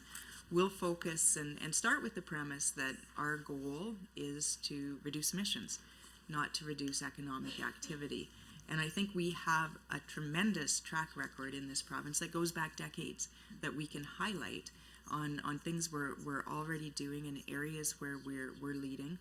And we plan to do that and highlight some of the key initiatives that are underway, including the fact that we are the first province ever, first subnational jurisdiction ever in 2007 to put a price on carbon with the TIER system, industrial carbon pricing and emissions trading. We're going to highlight a lot of that. We're going to highlight some of the success we have in carbon capture, utilization, and storage. As I said earlier, there's no path to net zero anywhere in the world without CCUS, and no place on earth that does it better than Alberta. We're going to highlight that and be able to talk about the emissions reduction potential through CCUS. We'll be able to highlight all of the opportunities, I call them opportunities, to reduce emissions in every sector across the economy, including oil and gas sector, including agriculture and forestry, in heavy industry, in transportation, buildings, all the opportunities to reduce emissions, because along with those opportunities to reduce emissions is an opportunity to attract investment and create jobs. They go hand in hand. Reducing emissions actually creates jobs, brings in investment. So we're going to talk about it in terms of that, highlight where we've been, what our track record is, and this goes back decades, where our province leads, what's underway and what's next, because we know we need to do more. as the world is global, reality is moving towards net zero. Companies who want to invest in Alberta want to know that they can build a net zero project in Alberta. And Thank you, Minister. We'll now move on to a 10-minute block for the official opposition. And Mr. Schmidt, you have the floor. Thank you, and I'm wondering if the minister would be willing to continue to share time. Thank you very much.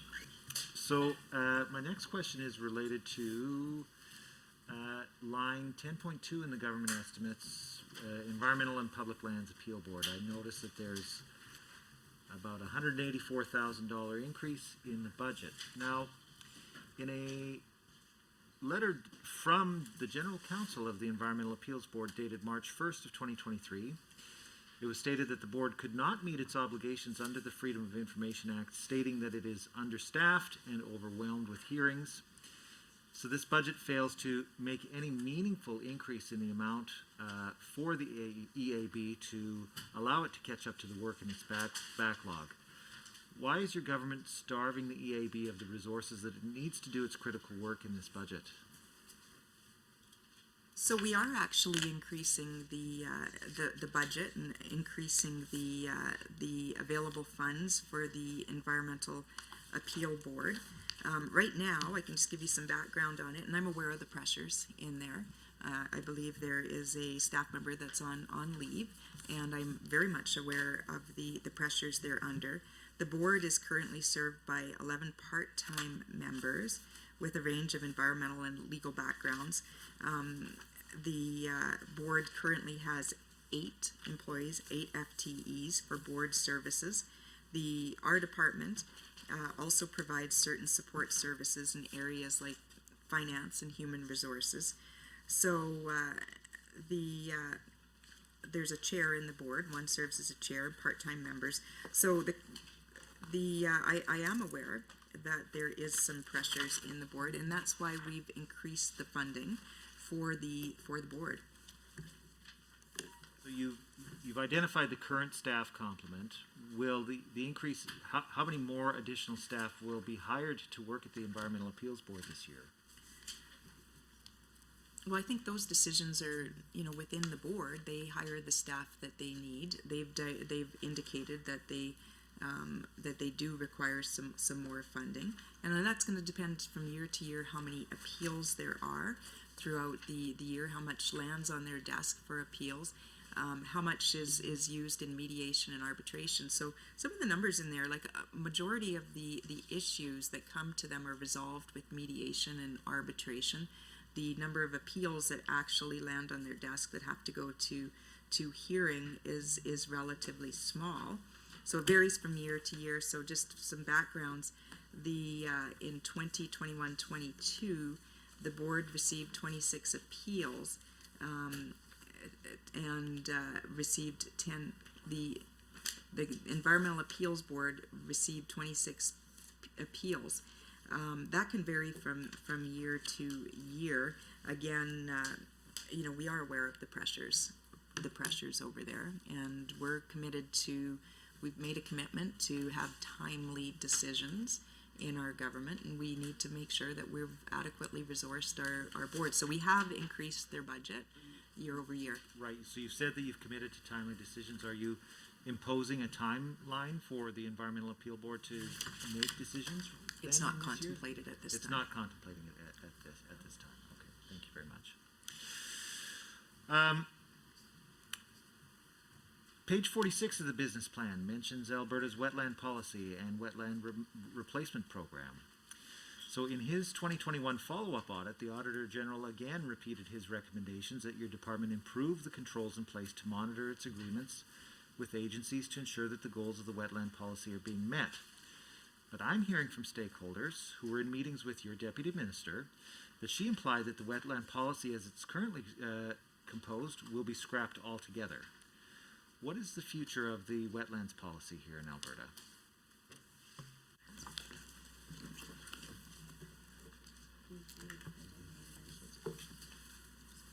Something on wetland.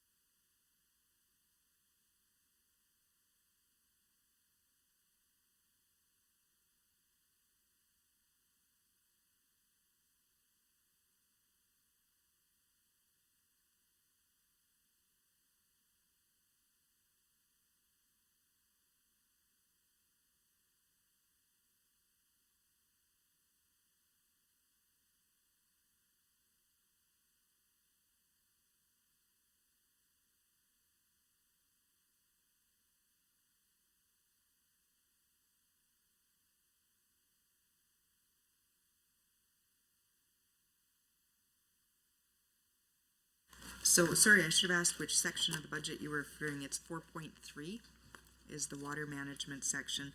That's where the wetland replacement project is housed. So,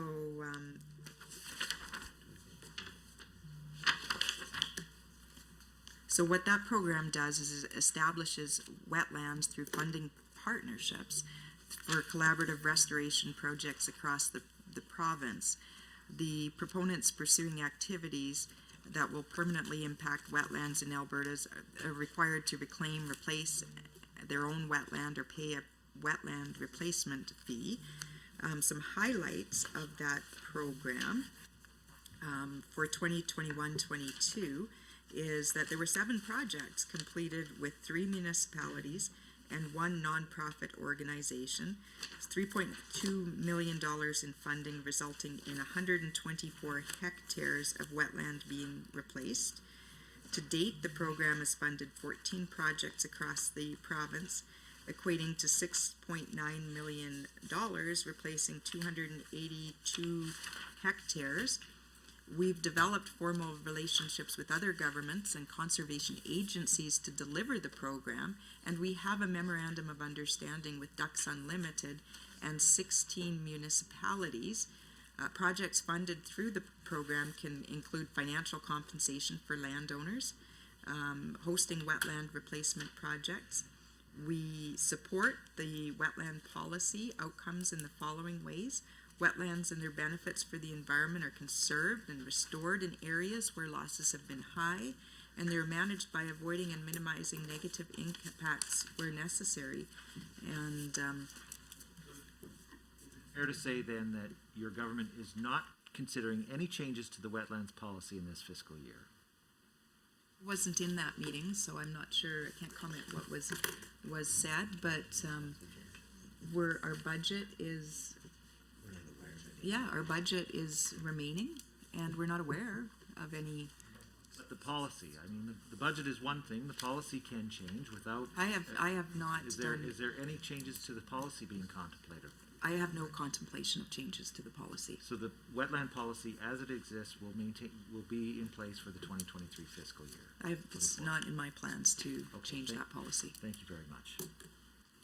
So in his 2019 report, the Auditor General identified that this department had let oil sands mines off the hook for about $25 million worth of sand and gravel royalties. I'm just wondering, have you gotten that money back? Could you repeat that question? So in his 2019 report, the Auditor General identified that your department had let oil sands mines off the hook for about $25 million in sand and gravel royalties. Have you gotten that money back? Is this the 2019 report? We'll have to take that away. It's we've got the responses to the 2022 report, but that was a number of years ago. We'll have to take that one away. Okay. And when can we expect a response from the department on that issue? We can have it within the timelines that we're required to have it. Thank you very much. Can we repeat in the record what it is that you're looking for, so that we're really, really clear what information we're getting you? Yes, so the Auditor General's 2019 report identified that the Environment of Parks, the Department of Environment and Parks at the time, had let oil sands mines off the hook for about $25 million worth of sand and gravel. He had determined that Environment and Parks was owed $25 million in sand and gravel royalties that the oil sands mines had not paid.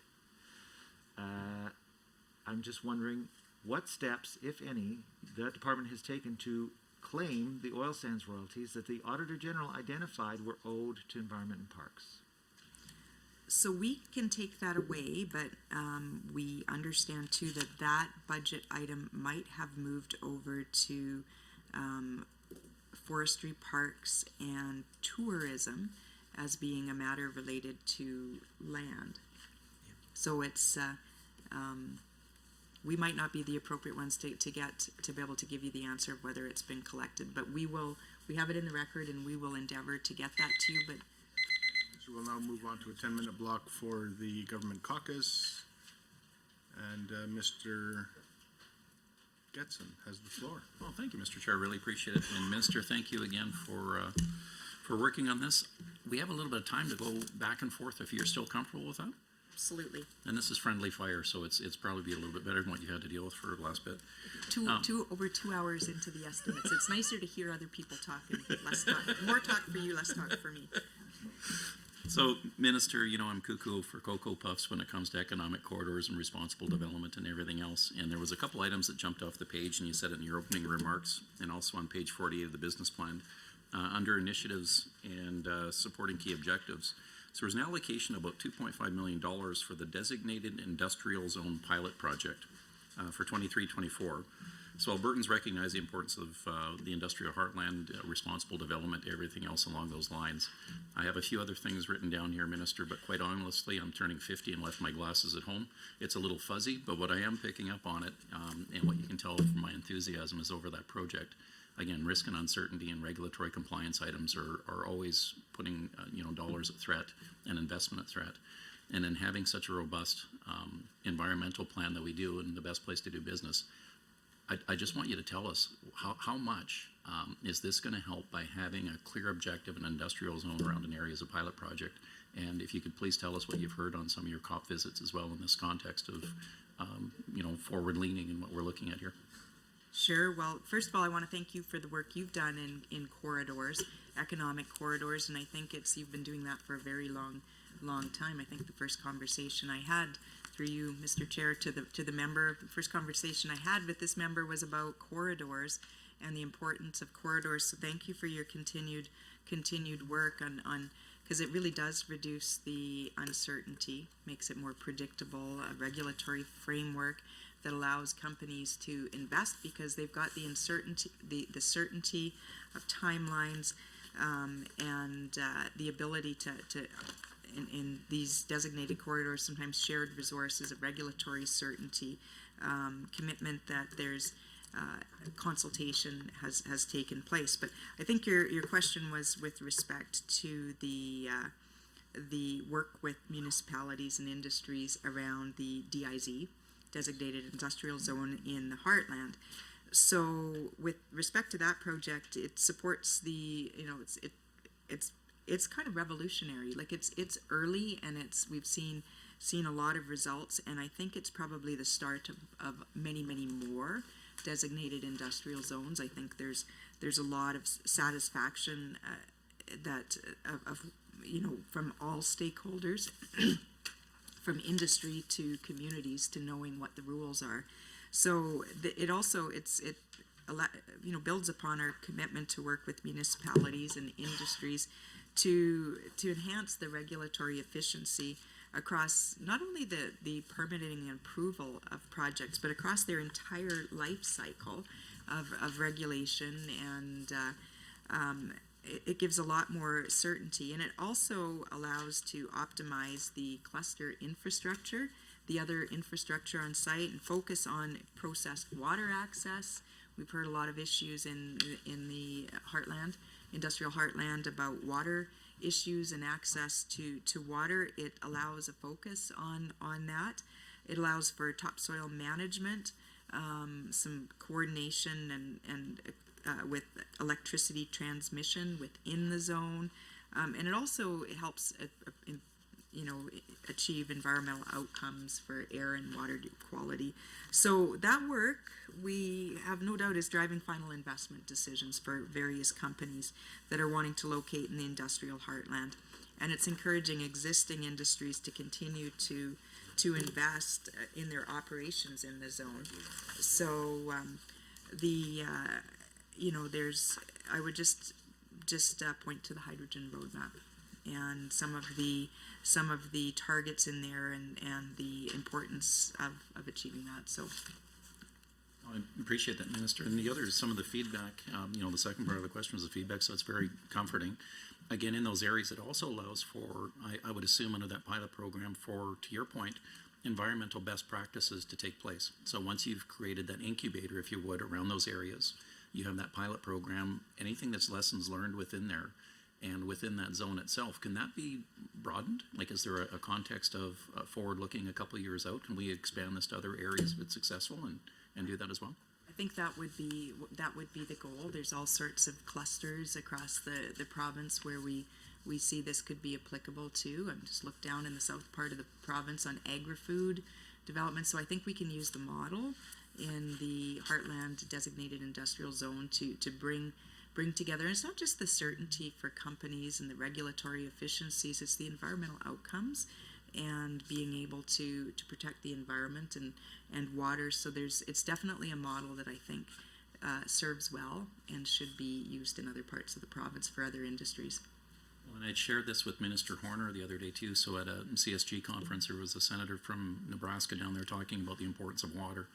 And he put it very eloquently. He says, that whiskey's for drinking, water is going to be for fighting over. So if we don't protect the resources we have, and if we don't have some of these new effects and new areas where we look at our industrial usage of water and make sure it's allocated for it and stop as many straws coming out of it, we're going to run into a challenge. So other jurisdictions are sealing that, and I'm really excited about this, obviously, and caffeinated up with it as well, but really excited about this type of application. One of the other items that came out was the economic and environmental social governance. That always draws my attention, but the Environment Social Governance Secretariat. So key objectives 2.1 and 48 also talks about the Alberta oil and gas industry and spearheaded development of strong environmental social governance strategy to have laid out greater focus on its high standards. Alberta is currently one of the only provinces incorporated this kind of strategy into this government. So with that, can you go over what it means to have an ESG framework and why Alberta has made this an objective to take the lead over many other jurisdictions in establishing this approach? And I'm hoping it's really garnering some attention, because it's not just talking about it. Every time that you go out on that world stage, people are extremely excited to find out you're actually doing it. You're not just talking about it. And I think it's important. This is, we started the ESG Secretariat, I believe it was in the 2021 budget to set it up, and it was really it's the first subnational jurisdiction that is working on an ESG framework. And I'll just highlight some of the good work, because the ESG Secretariat has now moved over from Executive Council into environment and protected areas, and I think that's a great place for it to be, because it's there really is a very significant focus on the E and ESG. We also talk about social and governance, but primarily, and in a lot of cases, it's focusing on environmental outcomes, and we have a good story to tell. Like there is no place in the world that has a better story to tell than Alberta, whether it is emissions reduction, whether it's innovation and technology, whether it's the TIER program. We have a great story to tell. And that's really important, because we need to position ourselves. We are also a resource producing province that's competing on a global market and needs to get our products to market. So in doing that, we need to show that we have global leadership, not only in energy production, but in emissions reduction and in protecting the environment. So ESG is a key and critical link to that. And so the Secretariat is looking and doing a number of things, promoting our ESG story.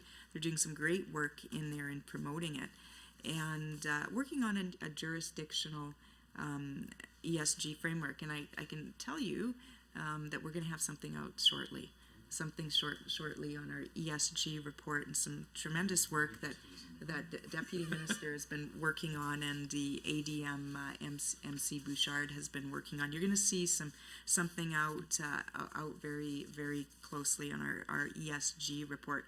Again, this is close to first of a kind. We're the only subnational jurisdiction doing that. And so part of what's happening in there is we recognize that there's not a globally accepted jurisdictional ESG framework or standard that exists. So our government has developed and published a framework in 2022. It uses other relevant ESG standards as a basis and applies a jurisdictional lens to create a framework that considers particular ESG issues that are most important within our jurisdiction. Obviously, we're in a natural resource producing jurisdiction, and we do it very well. So that framework's being used to map Government of Alberta policies and programs. It's kind of a whole of government approach. So we look at ESG issues, a lens of ESG issues across Thank you. departments. We'll now move on to a 10-minute block for the official opposition, and Mr. Schmidt, I think you have the mic. Thank you very much. I'm hoping we can share this block. Thank you. So, related to the issue of sand and gravel and the responsibilities now potentially being divided up between two ministries, I note that on page 84 of Environment and Protected Areas estimates, we have line items for land policy and public land management. And then on page 99 of the Forestry, Parks, and Tourism budget, we have items 4.1 and 4.2 for public land operations and rangeland operations. Now, can you help the committee understand how these line items, which last year fell under one ministry, how they're being divided up, and what Environment and Parks responsibilities are with respect to managing public land right now? So I think just to clarify, you're referring to budget item page 84, item 3.1 and 3.2? That's correct. Okay. So we've got within our department, 3.1 is land policy, 3.2 is public land management. So under the policy, and nothing has changed, we're working on a number of, the role there primarily is to analyze and design policies to achieve the environmental outcomes. This involves like a multiple range of issues from management of crown land, conservation and biodiversity, recreation management, land conservation, reclamation and remediation, waste management, pesticides.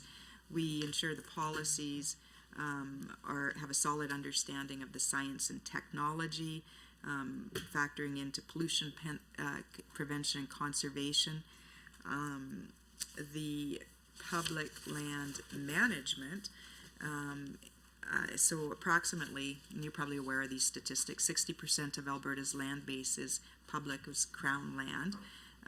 So we develop and maintain a regulatory and policy framework for public land that enables the effective management for whether it's agriculture, commercial, industrial, tourism, recreational uses. So we have the policy framework and we have the management framework. So some of the key priorities in public land management that's in environment and protection areas, Alberta Crown Land Vision. We have the sustainable funding and partnerships for recreation, the Trails Act, the ensuring we have land use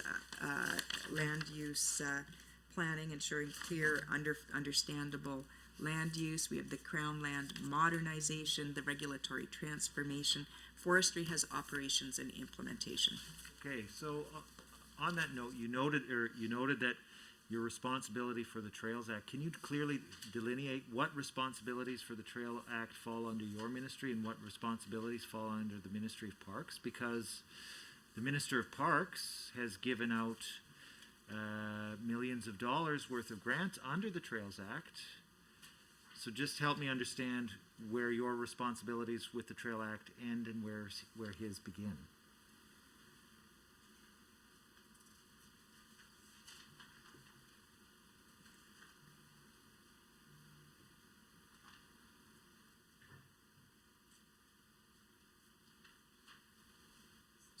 Sure. I might get my ADM, Brian McElweck, to respond to that.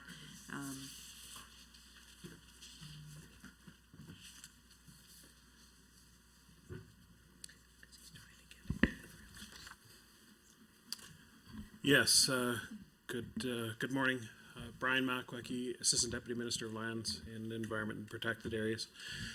So our responsibilities are related to the planning pieces, so trade-offs on the landscape, that sort of like where recreation would occur, the type and approach to that recreation, and the implementation of those plans, including development of trails, working with partners to maintain those trails, etc., would fall to FBT. Thank you.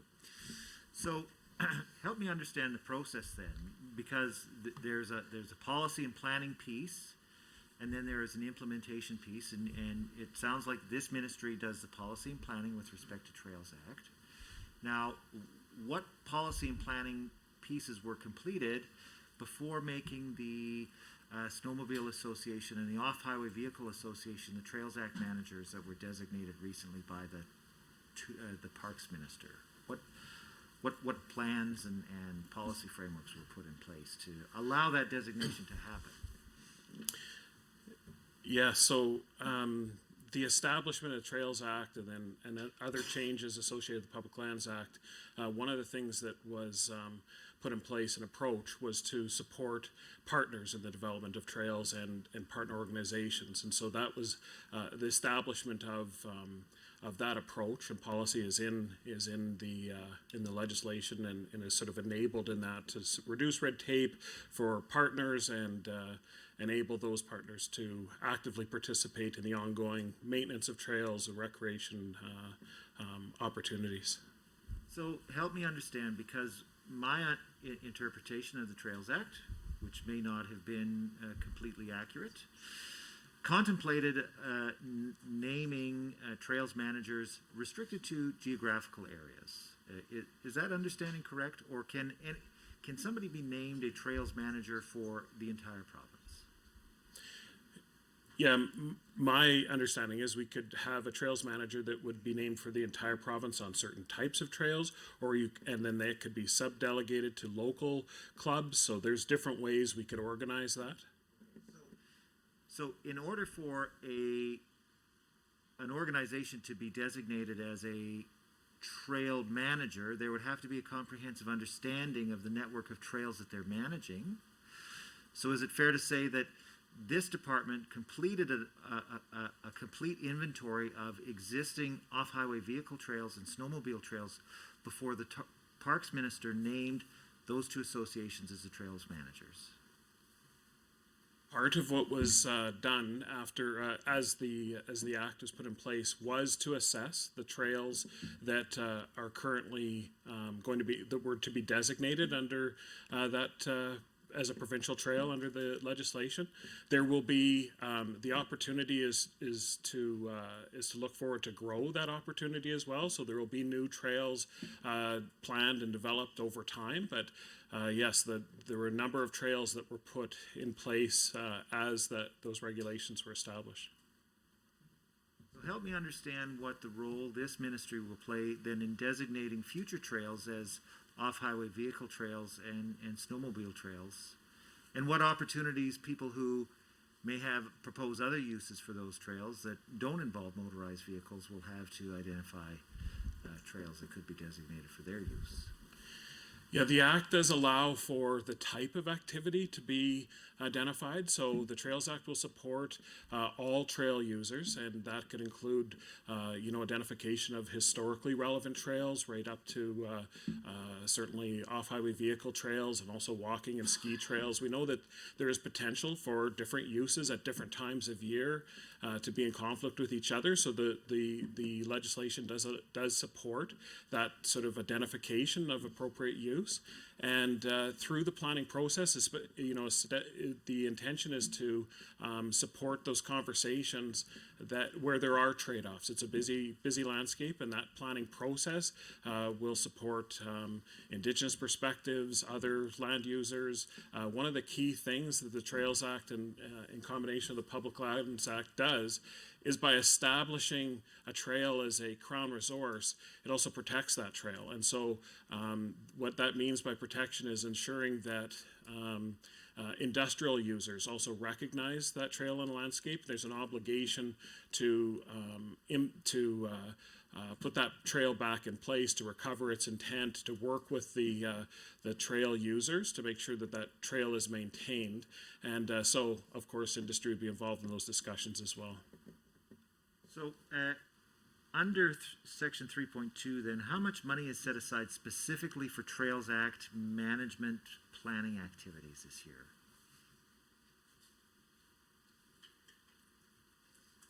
So I don't have the number right in front of me, but it's related to the planning components that the department does. So In the Department of Environment and Protected Areas, we are doing planning for the recovery of caribou, sub-regional planning, recreation planning. All of those components are done by. Sorry to interrupt Mr. Makwecki, but we'll now go to the government caucus for a 10-minute block. Mr. Orr has the floor. Thank you. Appreciate the opportunity, Minister, to visit with you. I'd like to begin in the business plan with outcome number 2, sustainable economic development achieved within environmental capacity. It talks about sustainable economic development offers Albertans job creation as well as quality of life. What I need to unpack here is that both job creation and quality of life includes housing developments and housing. And 2.3 in the business plan speaks of enhancing the administrative and regulatory efficiency of all of that. And so I guess my question relates to a local constituency issue with the town of Black Falls and a local small developer. And my question simply would be, how long of a process, administrative and regulatory, would be considered appropriate or effective? And I reference this because I'm in the process, my entire political career has been trying to resolve one particular development for the town in which regulators, this is going on 10 years now. I know another location that has been 9.5 years before it was resolved. If we're actually doing this sustainably for economic development with efficiency and effectiveness, is that an acceptable timeline for the regulatory process to be unwound? Sure. Well, with respect to the specific issue, we probably need to take that away to get you the background on why that's taken so long and what the outcomes are. But we do know over the years that some of these decisions have taken far too long. It's perhaps not an isolated incident you're talking about. With the specific one, we probably need to take that away, and we can probably get you some information, provide the information on on that. That's a matter with the Environmental Appeals Board. So again, so sort of the first questions that we dealt with, where we started with on Imperial Oil, we probably need to take that away and get some information from the regulator for the appeals board for you. But it is overall, we know that we need to fix the regulatory system, transform it, and one of the things we are doing there, and it is new from June of 2021, is we've launched what's called the DRAS, Digital Regulatory Assurance System, which is meant to address those problems, support economic development, reduce red tape, and it's being rolled out in stages until 2024. And what it is regulations, applications are being moved online. It won't solve all the problems where there's more complicated issues, where there's statement of concerns and perhaps some public pushback. It won't solve all of those problems, but I can give you some good updates on some of the progress we've had and with respect to Water Act applications. Since we've launched it, and that was one of the first steps that we took, one of the first phases on it, we've managed to decrease applications by 51% of time, from an average of 189 days, which is not acceptable, down to 92 days. So we've reduced those application times by 50%. It's saving, we also understand it's creating efficiencies. It's saving 75 minutes per application and 44 days saved throughout the application process. So there's work underway to address this, but with respect to that specific situation, I think we'll have to file some information for you. I suggest, Minister, is when applications are sent in and there's no response for 8, 9, 10, 11, 12 months, time after time after time, it turns into 10 years. Furthermore, the last step in this was a water outfall application on the part of the town. which was appealed, which is by a couple of citizens, which is a legitimate process. The hearing was held well over a year and a half ago, and there has been absolutely no ruling on it yet after a year and a half. This is why things turn into 10 years. Quite frankly, I'm very frustrated with this department and the way it handles these kinds of situations.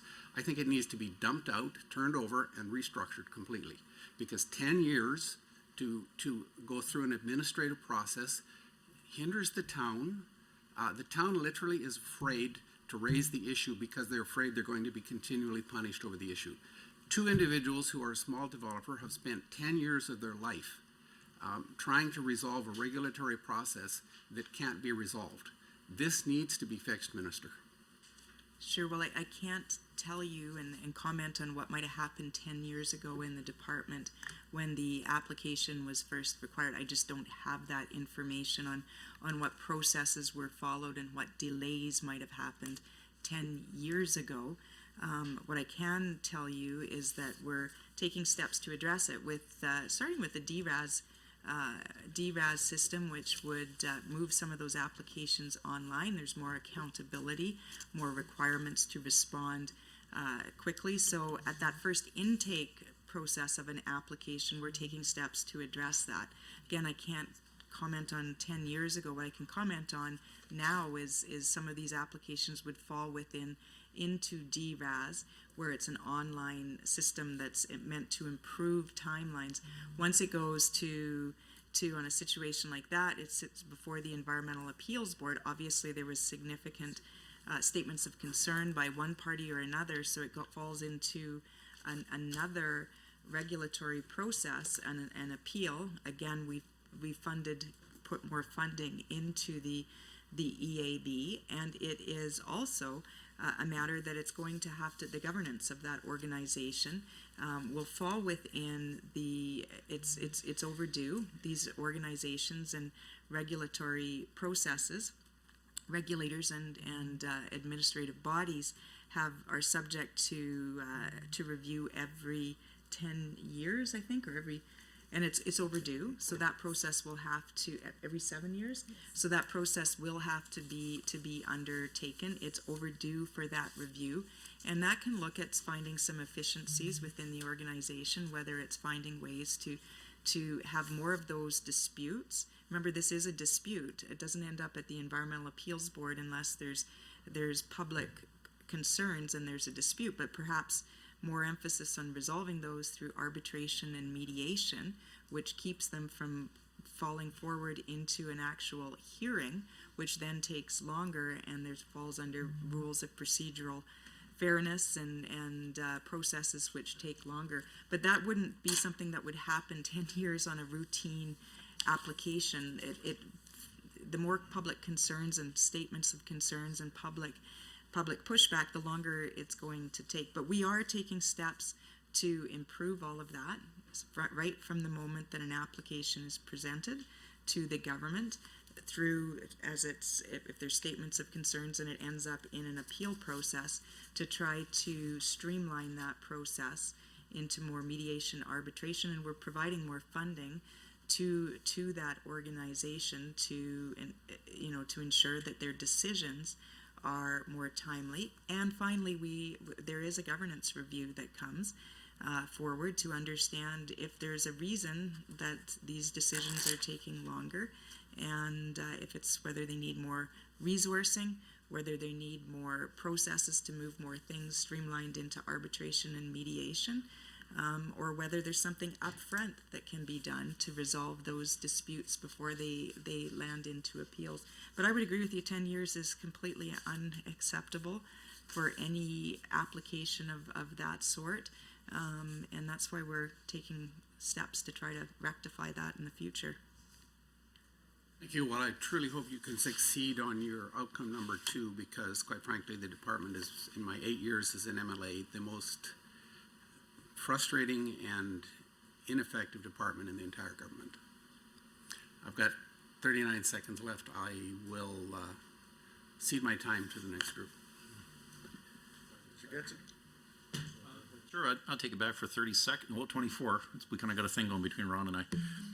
If you could finish off on the ESG Secretariat Minister, it was just at the tail end. If you want to just expand on that for 20 seconds. Sure. Well, it's housed now in the Department of Environment.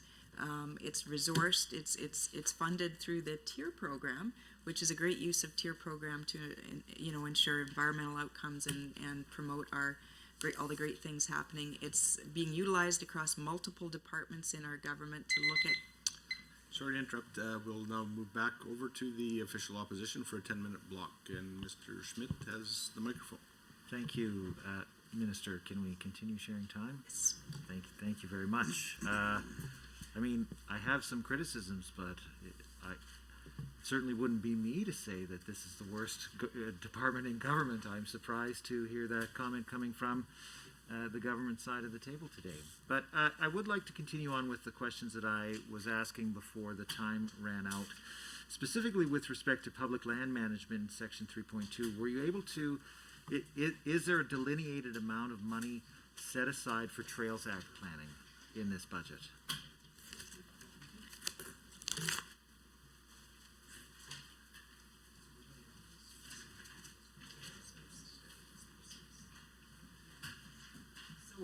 I don't think there is a specific amount set aside for the Trails Act. That public land management component of the budget, significantly a lot is used for salaries and wages, so it's internal in the government, and probably day to day, month to month, year to year, there's more focus in one area than the other.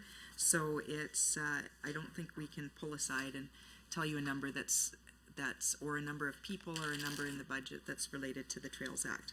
No, that understandable. Now back to the original, or one of the questions that drove this question then, because on the issue of gravel pit reclamation securities, how is the responsibility for management of gravel pits split now between environment and protected areas and forestry, parks and tourism? Help me understand that.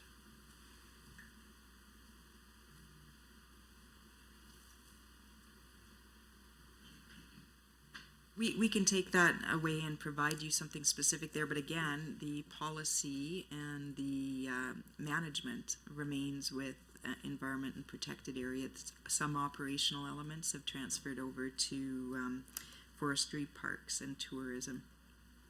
But we can get that information for you. With respect to, if we could repeat it into the record so that we...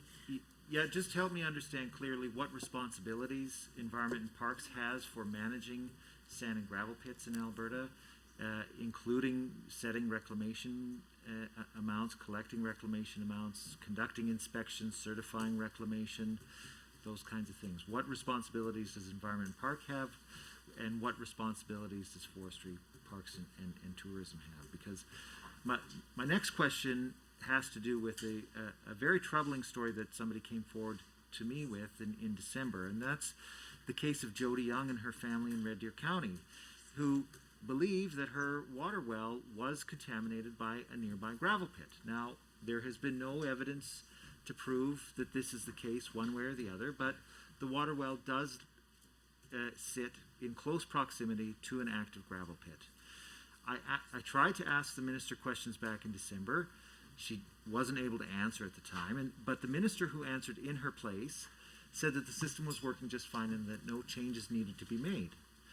The Auditor General disagrees. He's made several reports on the failure of Environment and Parks over multiple years to adequately inspect and reclaim gravel pits.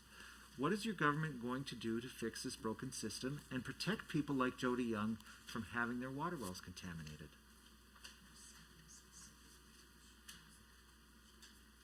So again, I think we're referring to a specific item, and I think we have a department official that's been handling that. I'm aware of the issue, and you've raised awareness of this. I believe you had the constituent or the person in question period and introduced. So I am aware of the issue, how it's being managed, and the particulars of it. We're very concerned, and I'd like you to continue bringing this awareness of this issue to my attention, but I'm going to defer to ADM Stacy Smythe because she has the details of that particular file. Thank you, Minister. ADM Stacey Smythe. I'm responsible for regulatory assurance in environment and protected areas. Basically, the regulatory parts that don't sit with the Alberta Energy Regulator. So, thank you for the question. We are working at this point with Ms. Young to understand what the causes are of the increased levels of metals in her groundwater well. As you have already reflected, she has a groundwater well that serves her home in Red Deer County. Her property is in an area where there's been significant amount of sand and gravel operations. So we are working with her on an investigation to try to determine where those contaminants are coming from.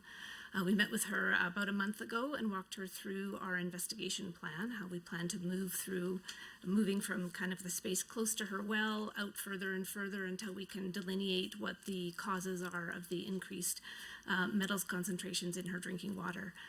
So that's going to take us a bit of time to work through. The ground in the area is quite disturbed. The area that Ms. Young has built her property on is also disturbed. So we're just going to have to work through it very carefully so that we get the right answer for her and can help figure out if she can maintain her drinking water system through groundwater, or if action needs to be taken with the pits in the area to change their management, or if it's something completely different than that. And I appreciate the update on that particular issue. However, my sense is that this particular incident happened because the broader system of inspecting and regulating gravel pits is broken in this province. Has this particular incident prompted any broader review of how environment and protected areas regulates and protects people from potential impacts of sand and gravel pits? I don't think we have evidence yet to say that this is more than an isolated situation. I know we are seeing more citizens raise concerns about sand and gravel operations. We'll need to take a look to determine if that is actually because the increase in risk from the operations, or increase in proximity to landowners' properties, and just a higher level of concern. At this point, we have no evidence that would indicate sand and gravel operations are a higher risk than we've assessed them to be in the past and require more management than they're currently receiving.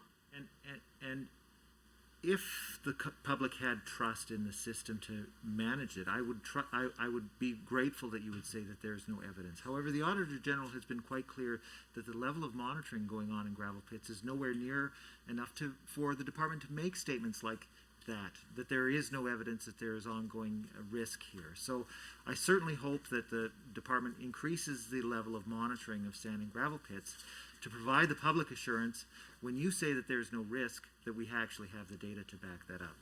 Now, with respect to gravel pits, there's one particular gravel pit that has been proposed on the border of Big Hill Springs Provincial Park near Cochrane. Your own department agreed with an independent assessment of the project, which said that it would gravely damage the park, and it recommended that protections for the park be enhanced and that the gravel pit should not be allowed to proceed. People have been waiting for months for a decision on this park. Will the minister commit today to protecting Big Hill Springs Provincial Park and denying the application for a gravel pit? I think this is probably before the NRCB hearing, but I'll give it over to Stacey to give you an update of where that particular application is. As I say, we're getting into, Mr. Chair, we're getting into a lot of issues that seem to be a theme here, about issues that are regulated matters that aren't about the budget. We've been pretty open, and we've been allowing those types of questions, but it's getting to a point that it's, every regulated project across the province is this really a matter for the budget estimates? That is, to speaking about what the budgeting is for these. But I think ADM Stacey Smythe is prepared to answer it, but I would suggest that we move on to matters more related to the budget after this question. And you're absolutely right. Some of these questions are more suited for question period, but please go ahead, Deputy Minister. ADM Stacey Smythe again. So yes, this is currently in front of the regulator. It is sitting with statutory decision maker. I know there have been supplemental information requests given the proponent, particularly around groundwater management, and we are waiting to see where that information falls, what it provides us, and to support the decision made by the statutory decision maker. So it is currently still with the regulatory system, and we can't really say much more than that. back to government policy. Last year, your government completed its review of selenium management, but hasn't yet made any changes to selenium policy, stating it's waiting for the federal government to issue its regulations. Will your government stand up to coal companies that are pushing for more lax standards and say no to selenium in our groundwater? And surface water.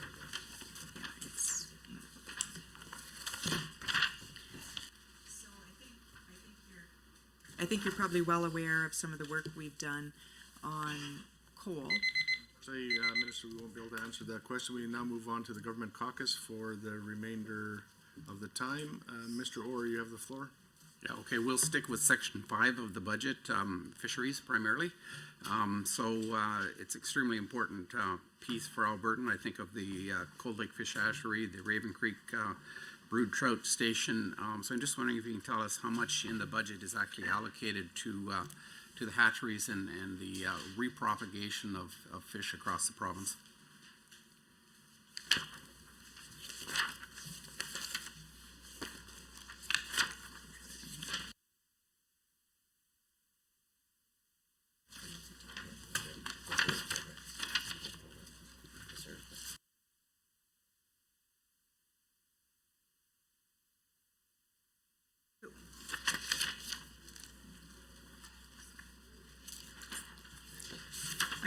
Can I just get you to re-clarify the question? If you were looking for support for, I mean, there's a How number much of is things. allocated to the hatchery program? So there's a number of different projects. That's why it's a little bit difficult to pull it out. So we've got $28 million. Yeah. So there's a number. It's in a number of areas. So there's $28 million for the Raven Creek Brood Trout Station. That's a $6.2 million increase over previous budgets. We have $2.65 million for fish capital maintenance and renewable. That's a set $1.7 million increase. We have $1.18 million towards whirling disease. And we have $6.6 million for the Cold Lake Fish Hatchery. So there's a number of programs there. And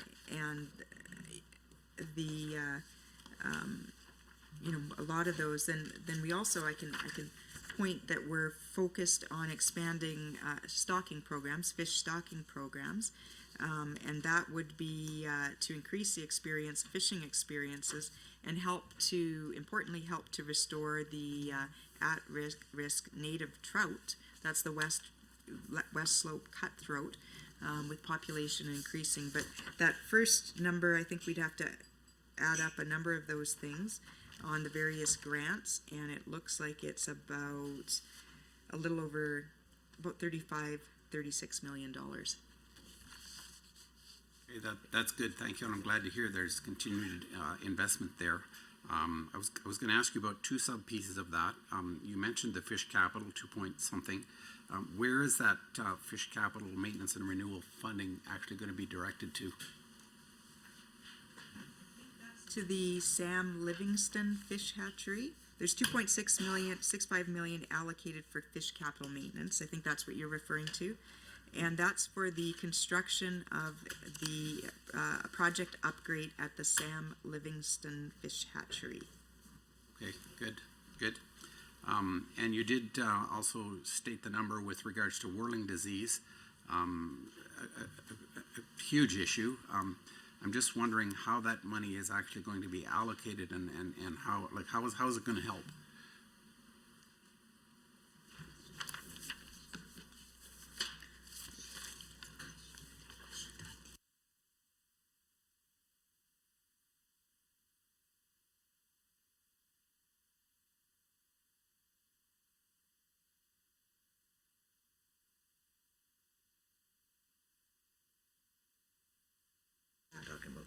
Okay, so we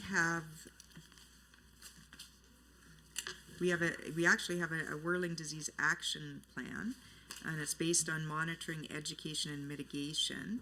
So first of all, it'll focus on determining where the whirling disease outbreak is most likely, monitor the impacts of the disease, especially on vulnerable fish populations, and there'll be an education component of it. We have a lab facility in Vegreville, Alberta, which prepares and looks at fish samples to expedite testing to learn more about the disease. There's a molecular testing room, and there's two contained decontamination stations in Edmonton and Lethbridge. There's 5 mobile decontamination units to support regional operation, and there's molecular upgrades. So there's a number of things ongoing to help with that. We consider it's a serious, not only a serious fish health issue, but has negative economic and ecological impacts. So that's why there's a program, an action plan together with funding, and we have estimated funding to deal with that of $1.182 million for 23-24. Hear that's progressing. I'll cede the last minute and a half or 2 minutes here to Member Sigurdson. Thank you. I guess with about a minute and a half to go, I'm going to try to get this through really quick. Page 84, section 4, of course, deals with on topic of water and flood mitigation and water management capital grants. Minister, especially, of course, considering what happened in our area down in 2013 and the impacts of that, just wondering if you can expand on how this money is being distributed, and maybe even more specifically how it relates to the Foothills County Lower Highwood, and if there's additional support for communities like that. There is, and thank you for the question, and thank you for your advocacy on behalf of your constituents for that. There's $9.6 million allocated to the Lower Highwood River mitigation. That supports the surrounding area, High River and surrounding areas, and that relates back to some of the issues around the Alberta floods in 2013. So there is $9.6 million allocated in the capital program for that project. That I think will support a number of initiatives, including some property buyouts. We've heard really clearly from the residents, the county concerns in that and how to address it, and so it was prioritized, and there's $9.6 million available in this budget for that. So that's a good news story, and thank you for your advocacy on behalf of your constituents. Thank you, Minister. With 3 seconds, that's all I'm going to get in. There you go. I apologize for the interruption, but I must advise the committee that the time allotted for consideration of the ministry's estimates has concluded. I'd like to remind committee members that we are scheduled to meet on Tuesday, March 14th, 2023 at 3:30 p.m. to consider the estimates of the Ministry of Affordability and Utilities. Thank you, everyone. This meeting is adjourned.